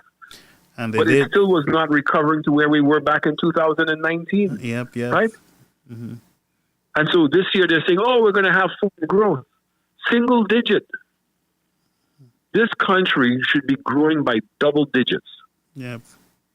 Because with momentum on our side, we were taking advantage of the crisis in the world. We came up with the right strategy. Now I want to see what strategy the government of St. Lucia is going to come up with to deal with the geopolitical issues that are taking place today. Oh, yeah. Whether That's it's- my concern, yeah. What's the plan? Yep. We have the tariffs war that is going on between Canada and the United States and other countries. We have the deportation of criminals into our region. We have a lot of problems to deal with. We have, I was at Parliament today. I didn't know what happened to the stock market, but yesterday the stock market dropped by 800 points. Yes, we had a major hit because the president is saying to the people that look, a recession is possible. We can have a recession, and we know what that means. This guy is not going to back off with this trade war, and Canada is not going to back off, it seems, either. And is our government prepared for a recession? Is it prepared for additional increases in the cost of commodities and goods? Yeah. And how they're going to handle it? Yeah. We had nothing about that, really. We had nothing. We don't have a plan to deal with these. Anyway, I want to thank you so much for the great job that you're doing. And again, whenever you need me to come on to provide any further points of clarification, I'm always willing to do that. Yeah, thank you so much, Mr. Chastney, and feel better, get better, and thank you so much for your service to the nation. Thank you so much, sir. I really appreciate it. God bless you. Thank you. All right, folks, that was the Honorable Alan Chastney. Let's just take some calls now. It's getting late. Some of you need to go to bed. And that was the Honorable Alan Chastney, leader of the opposition there in St. Lucia. Caller, you on the air, Caribbean American News Media Platform. Good night, Brother Garfield, and all your listeners. Yes, sir. How are you? Greetings to you. I'm very good, Brother Garfield, and I'm so delighted that Alan Chastney is listening and he has called and he has pointed out all those different problems that we are facing. Yeah. And, you said something very important tonight, a reset. Reset, yeah. And I will tell you how that reset will work. Talk to me. Basically. Because, remember you had last time you had the chairman on your Prudence. And I asked him the question, are you ready to protest? Are you ready to shut down the country and forcing those guys to call an early election? Because everything that the opposition leader has pointed out there, it deserves that. The entire cabinet needs to resign. Yeah. We need to have a tribunal against Kenny Anthony and every one of those guys who makes up the core, the leadership of the St. Lucia Labour Party. And the reasons being, brother, I can point it out again because the brother have already told you everything that is happening in the country when it comes to CIP and the billions of dollars that going missing. There's a special prosecutor there for over 2 years. He cannot even find anything. And even the SLP supporters are telling Yadi, excuse me, am I there? Yes. The SLP supporters are even telling Yadi that they should fire the special prosecutor because he's not getting any evidence that anybody on the United Workers Party. Because they were expecting, they are truly disappointed, and I agree. I feel their pain that Mr. Chastney and none of the United Workers Party leaders are in jail or charges against them with all the bubble and stuff that they were told were happening in the government. Most of the projects that they said had bubble, they now continuing it today. I mean, it's crazy. Exactly. So these people now are crying for blood. They want blood, and they want blood. They want to see somebody in jail. They don't care if it's a rat or a human being that needs something or someone in jail. Exactly. Now listen to me, brother. You know what happened there today at the Parliament? I was not feeling sorry for Chastney. You know why, Mr. Chastney? Because we know those guys on a level of disrespect, and Chastney and the other gentleman is not representing themselves in the Parliament. They're representing the so-called 43%, thousands. But they don't see that. They don't see that. These politicians in the House don't see that. The reason why they're not seeing it is because the United Workers Party, Alan Chastney and the other guys are not making them see it. We had over 20,000 people down there in Dennery North. Those same 20,000 people could be on the streets marching with their sleeping bags, with our coals to cook our food, in Constitution Park. We have to shut down the country. We need a reset. You see, you know the amount of debt and problems we are in. Look what is happening on the global scale right now. Like you'll just point out with the tariff war. You think Trump is just doing that for just doing that sake? Because it is a protection for his people. He see what's fit for his people. You understand where I'm coming from? So in other words, like we're saying, we need to reset now because we cannot manage any. We're already in anarchy. There's no society anymore, brother. Everybody hates everybody. Everybody is fighting on everybody in the country. There's no work. The police officers, the hierarchy of the police officers is embedded in with the St. Lucia Labour Party. What are we going to do as a people? Everything has already crashed. The last time you called, I was accused. The last time you called and you said those things, I was accused of encouraging violence and encouraging, and this is nonsense. Violent, this is encouraging people to exercise. Right, people are Martin Luther march peacefully, my brother. I'm not inciting any violence. I'm inciting change. And brother, listen to me. I believe in peaceful protest.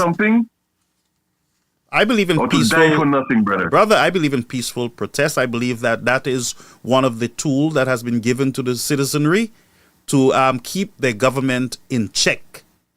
And I believe that the people have taken that tool and bury it in the sand.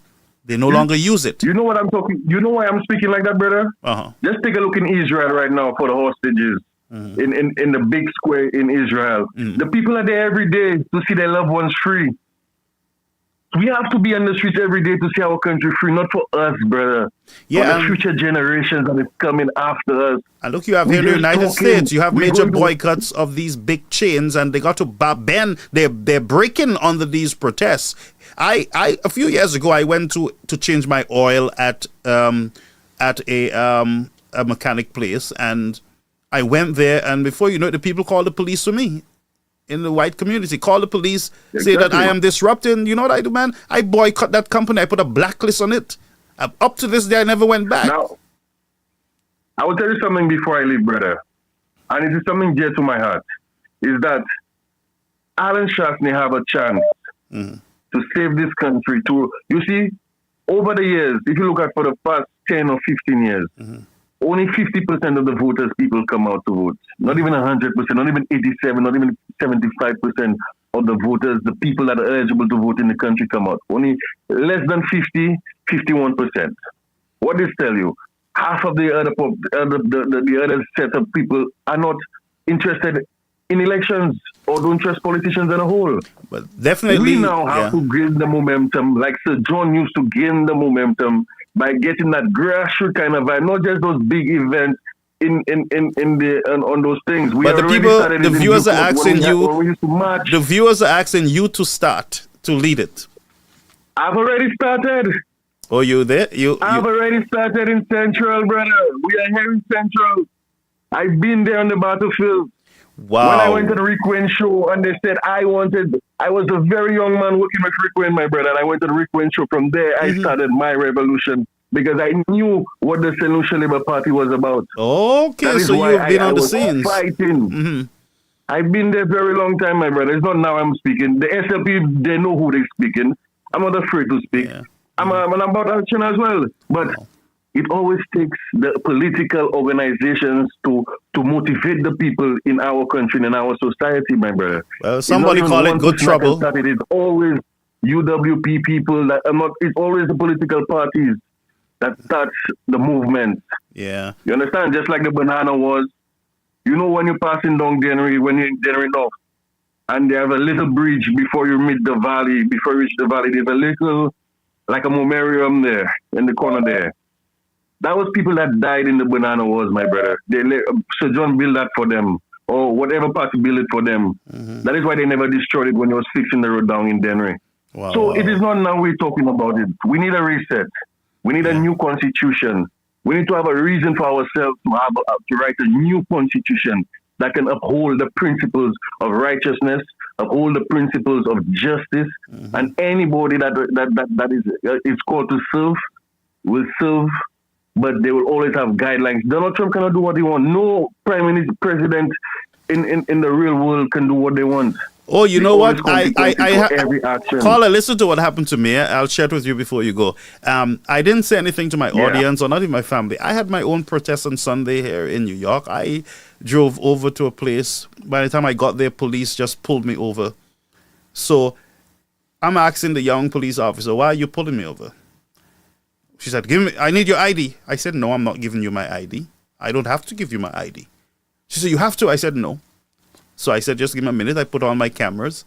And I said, by the way, I'm recording you. But go ahead. She said, oh, yeah, you got to give me. I said, why did you stop me? She said, oh, your plate is dirty. I say, my plate is dirty, so you stop me? I said, okay, so let me come out my vehicle so that I can wipe it off if it's dirty. She said, no, you can't come out. I asked, am I under arrest? Am I under arrest? No, you're not. I said, well, get out my way. I need to get out my car. You know? She's like, oh, you can't come out. I'm afraid for my life. You can't come out. She called. I said, listen, call your supervisor. By the time I checked myself, I was surrounded with almost 100 police officers. You understand? And I stood my ground. I said, I am not playing. You stop. Exactly. I said, you violated my constitutional right. First of all, you kept me hostage in my own vehicle. I'm not under arrest. I'm not free to go. That's hostage. You held me hostage. You know, so I had a whole group of NYPD, everybody stopping, watching me, sit down in my car. Then I started watching the Flabo live and enjoying myself while the police all around me, telling me to open my windows, open my doors. I said, listen to me.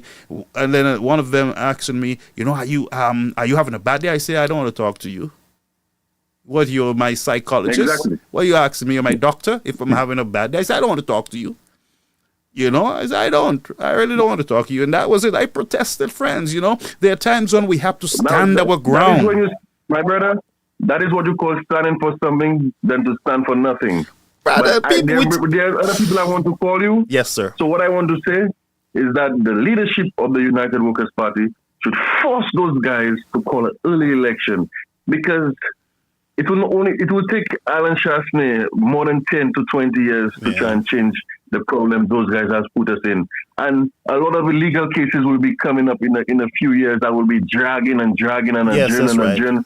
So we must set up special bodies. We must set up a special body apart from the police force, an independent body, not those things, you know. There's secret services. You do something. Call the Israelis, call the Americans. Let us clean up the mess and put those guys where they belong. And it was Kenny Anthony that built Borderley. There are thousands of young men at Borderley on Rayman sitting there idly. Instead of they learning to do some. You know, at Borderley, it's only the guys that in blue that sit inside that can go and learn a trade, my brother. Wow. The guys that sitting on Rayman cannot learn no trade. And those guys now, when they get loose in the streets, what else they'll go and do, my brother? Because they have no trade. They on the resume they have been to jail. People won't hire them. It is a mess. I thank you, my brother. Yeah, thank you for calling, sir. It's always a pleasure. Thank you so much. That was one of our regular callers. I have, let me just go through. We also have WhatsApp where you can text us if you don't want to call. Somebody said here, good night. These guns and ammunitions that are taken off the streets, how many of them are still in the so-called armory? And that's a good question.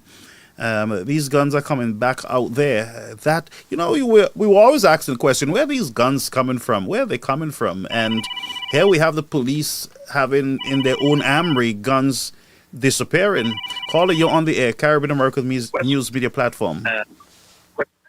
Good night, Cigar Few Sober. Yes, sir. How are you, Mr. Bermuda? I'm all okay, man. Mm-hmm. What's on your mind?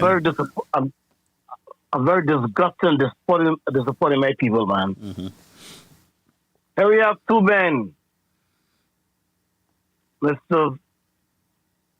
Bradley Felix and the great man himself, Sir Alan Michael Shastney, fighting for us. And you can hear in his voice, the great man is sick. Yeah. And none of them, only Alison Georges, were down to the parliament today to help. And we got $20,000. We got 20,000 people at the meeting, and not even quarter of that to go down by the parliament and support the great man. Look how I feel. Let me say this to you. Great men only perform at their best when they're back against the wall, you know. When things are real bad.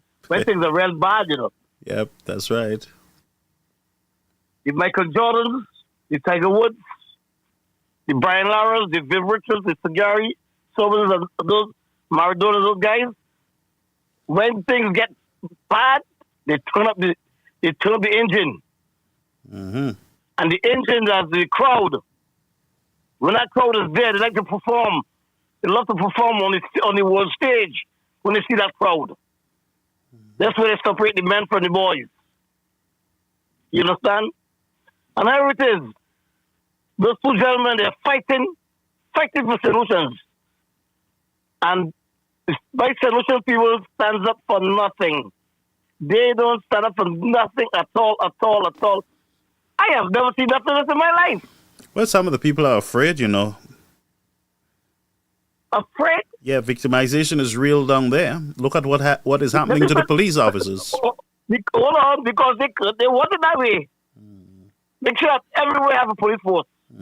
Every country have a police force. Some have armies, defense forces and stuff. But let me tell you something.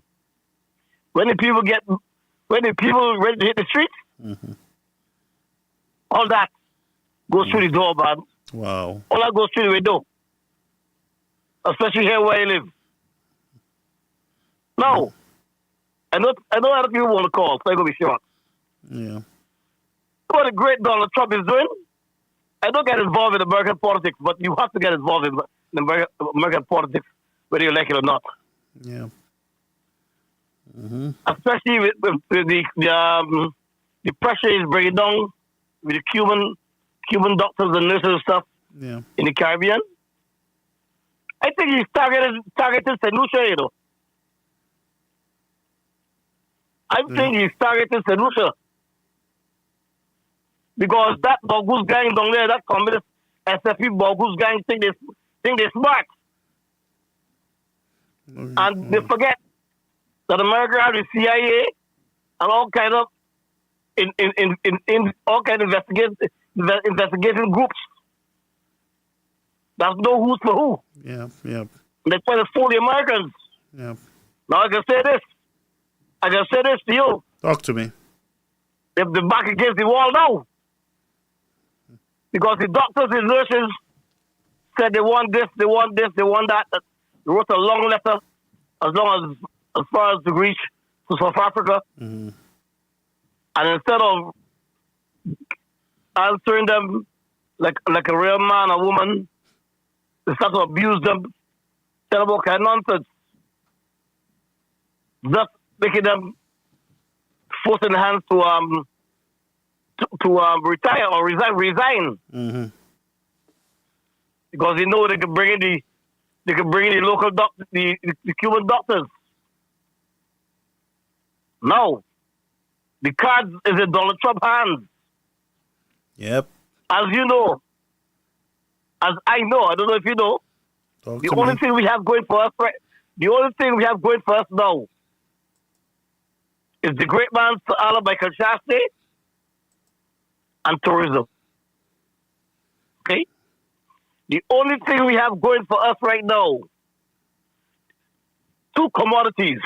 Yes, Sir Alan Michael Shastey is a commodity. Because he's simply the best in the world. Simply the best. Well, we got to continue to give him the support, and I would say to you, people like you and me, we are to avoid putting stumbling blocks in the way of our leaders. When I say leaders, Mr. Shastey, United Workers' Party, there are certain things that we discuss privately instead of publicly to make their work a little easier for them. You know, they're not perfect. Yeah. So I agree. I totally agree with all that you're saying. We need to give support. We need to be there. We need to show the support because a lot of people shouting Shas, Shas, Shas, Shas, Shas, Shas, but Shas is doing all he can as a human being, as one person. But if all the 30-something or 40-something thousand Flabos would stand behind him and show him or show the party the leadership that, look, we got your back, then these guys would not be doing all this foolishness to our leaders. That's right. They would not That's be doing right. If they see the power of the people, then they would be very careful in how they approach. And so I'm encouraging the Flabos to stand up, speak up. I'm not telling you go curse anybody. That's not what I would never do that. You got to respect people. Those guys goes into the house, according to the great man, and just pushes things through. Yeah. Without, they don't give a damn. Elections have consequences. They have they're in leadership, and they have the power to do anything they want right now. And that's why the people need to show up. They need to show out. They need to stop staying home and say we got it, or me, I ain't going out there. Why is me? And stay home, and then you start crying the day after. Go out, get involved. No, I was continue saying. As I said, the only two commodities we have right now, the only things we have going for us now, is Island Michael Shasta and tourism. Isn't it? We have a lot of great people in St. Lucia too, huh? Let me tell you something, man. They got a body that great, like the great man. They can't do what the great man can do. Nobody fool you. Class is class. So you say St. Lucia only have one great leader? One great leader. I disagree. One great leader. Well, name the next one. I disagree. There's 1,000 more. I said I'm asking you to name the next one, sir. Don't put me on the spot. Well, you say there's more. But there's always more, There's always more, man. No. Let me tell you something. They don't come along. They don't come along a bag a dozen a dime. They don't come along so. Great men don't come in a country like that every day. But Mr. Bermuda, that don't happen every day. Bermuda, all I can tell you is that the Flabo don't know what they have. And they need to appreciate, because in the future, in time to come, they will look back. And trust me, they would look back and they would say, wow, we had a great leader. And that's the truth. You never miss the water till the well run dry. That's why the people must stand together with their leader. If we elect him and appoint him as our leader, stand with him. Stand with him. Yeah? You stand with him. Don't leave him out there alone. I know you're not leaving him alone, but please give him the support. Yeah. Give him the support. I do that all the time. I try all the time. Yeah, give the support. Listen, I give him a 20% support all the time. Yeah. Because let me say this to you. All those guys in the whole assembly, all of them, the great man will chew them and spit them all like chewing gum. Well, he's very composed. He's not all rattled like them. If you realize when he's debating, he stays much on the issues, but they go on white and pink and accent and all kind of story. Because they know solutions are too bright, they're too sharp. That's right. Because the garbage that brings in the House Assembly, the garbage that brings in the House Assembly, most people will storm that House Assembly long time. And let me tell you something. That's a leader with courage, because once you can get yourself under fire, and you are just keeping your composure, you're just keeping yourself together, that's a great leader. These guys, bend under pressure. These guys don't bring nothing to the house. Do you know how many times I've seen these guys bring stuff to the house and they cannot explain it? And the great man, Sir Alan Shasta, has to explain what they bring to the house for them. And they always amending. That many times. They always have to delay to fix something in it. And they still can't explain it. The great man got to explain for them. It only noise. Don't miss the point. The point they want to miss. Yeah, talk to me. If they want to play hardball with Donald, let me tell you something. I got what Donald did in St. Lucia, Let me tell you something. I'm happy what Donald did in St. Lucia. But the rest of the Caribbean is paying for it. The rest of the Caribbean is paying for it. The Caribbean can only deal with Trump united, and Trump is going to ask them, what do you have that I want? What? Okay.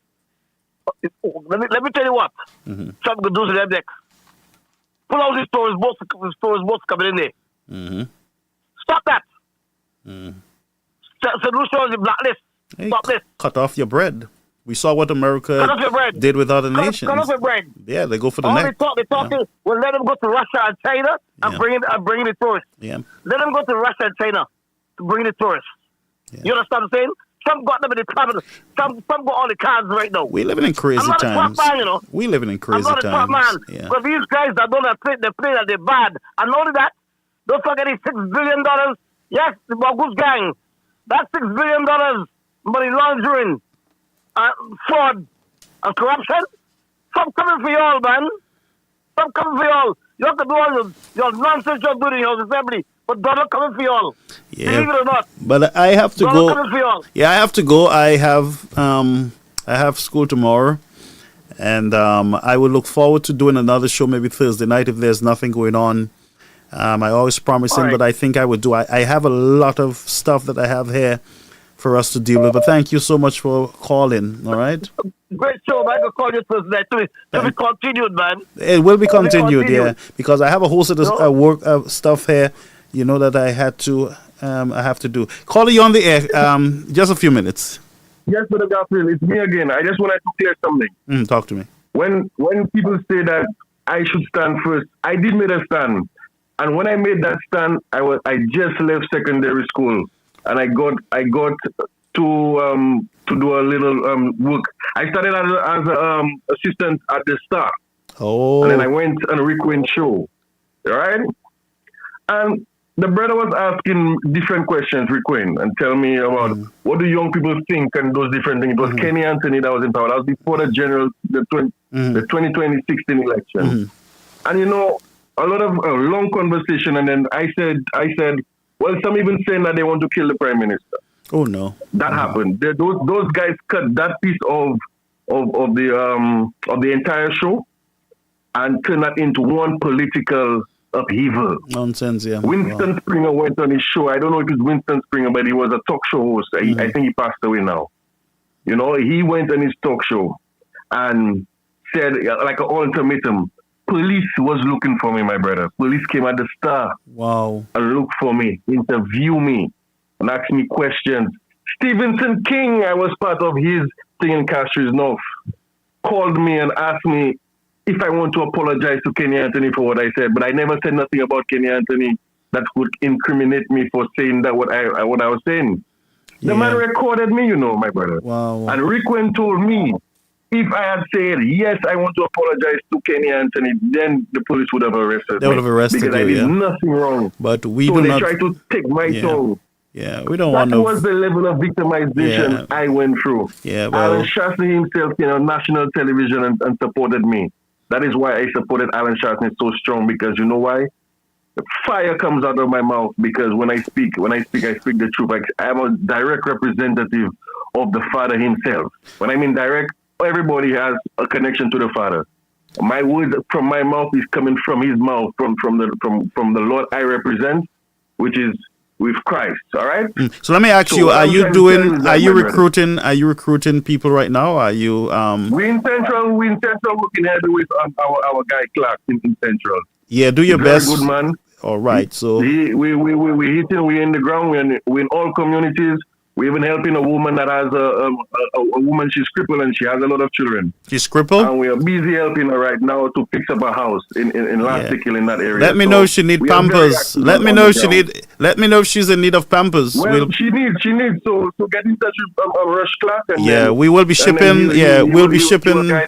We'll be shipping Pampers as the weather get warmer. We have some stuff to get out there to the people. Well, you can link the brands in Central Cashews. We are out there working out in Central Cashews. Oh, okay, no problem, so my brother. That's what I represent, my brother. We represent action, not just talk. We have action behind our talk. Oh, okay, so you're already on the ground. Thank you.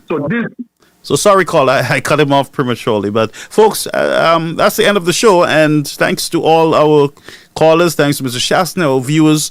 My last caller did well, Mr. Mabuda.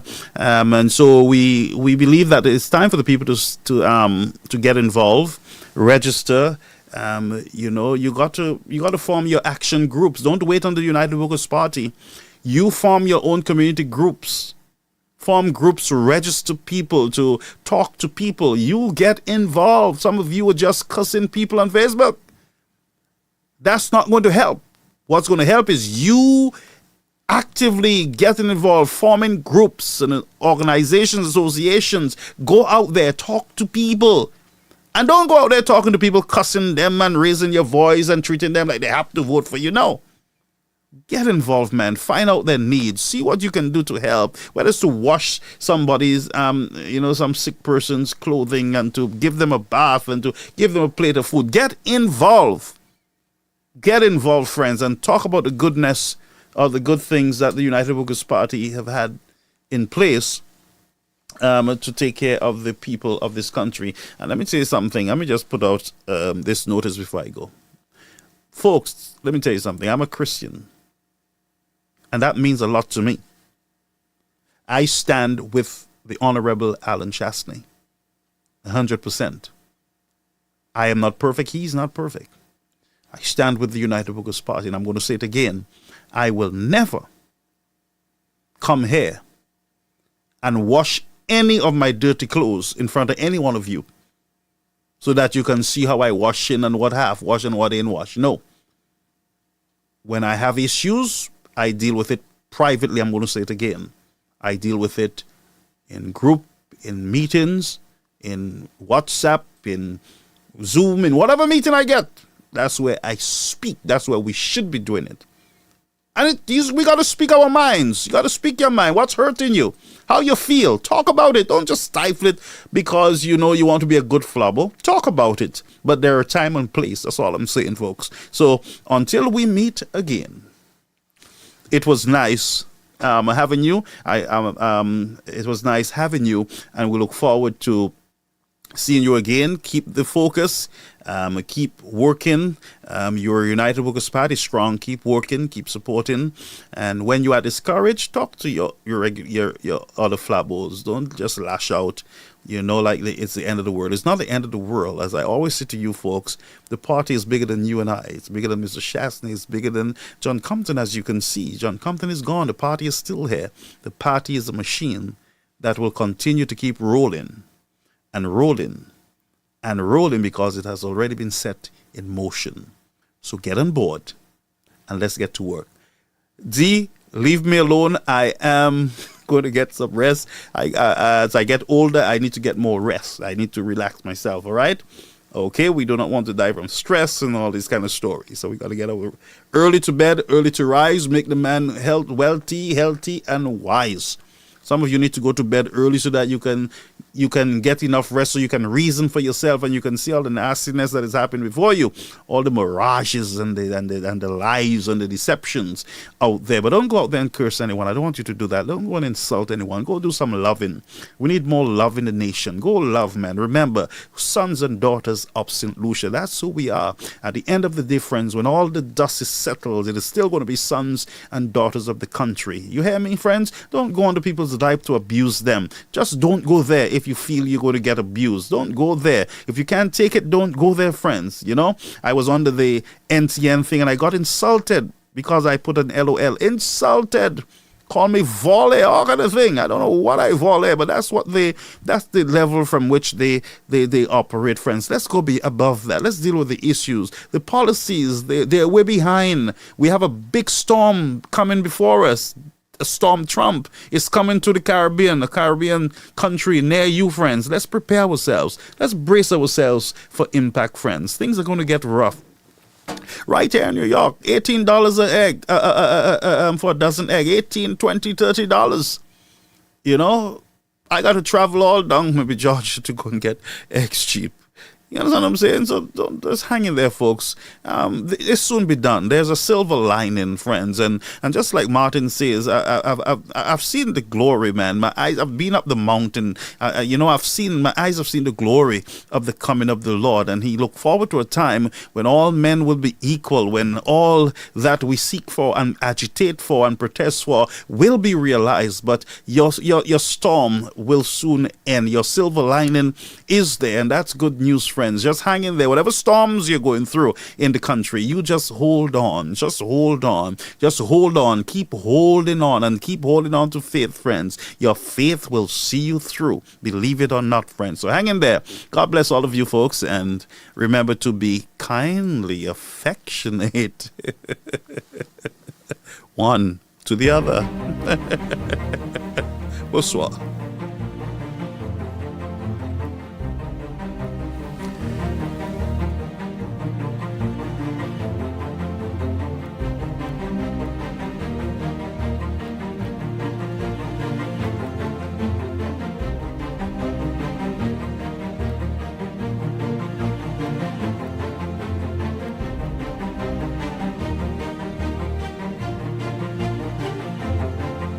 Behind the scene. I know. I also have something to say. I won't say it now about the crime in St. Lucia. I'll say it at some point, and you all may have to deal with me because I know what's happening behind the scenes. I know all that pretense about crime and who's pushing crime. I know what's happening behind the scenes. I'm starting behind the scene. I know. I also have something to say. I won't say it now about the crime in St. Lucia. I'll say that.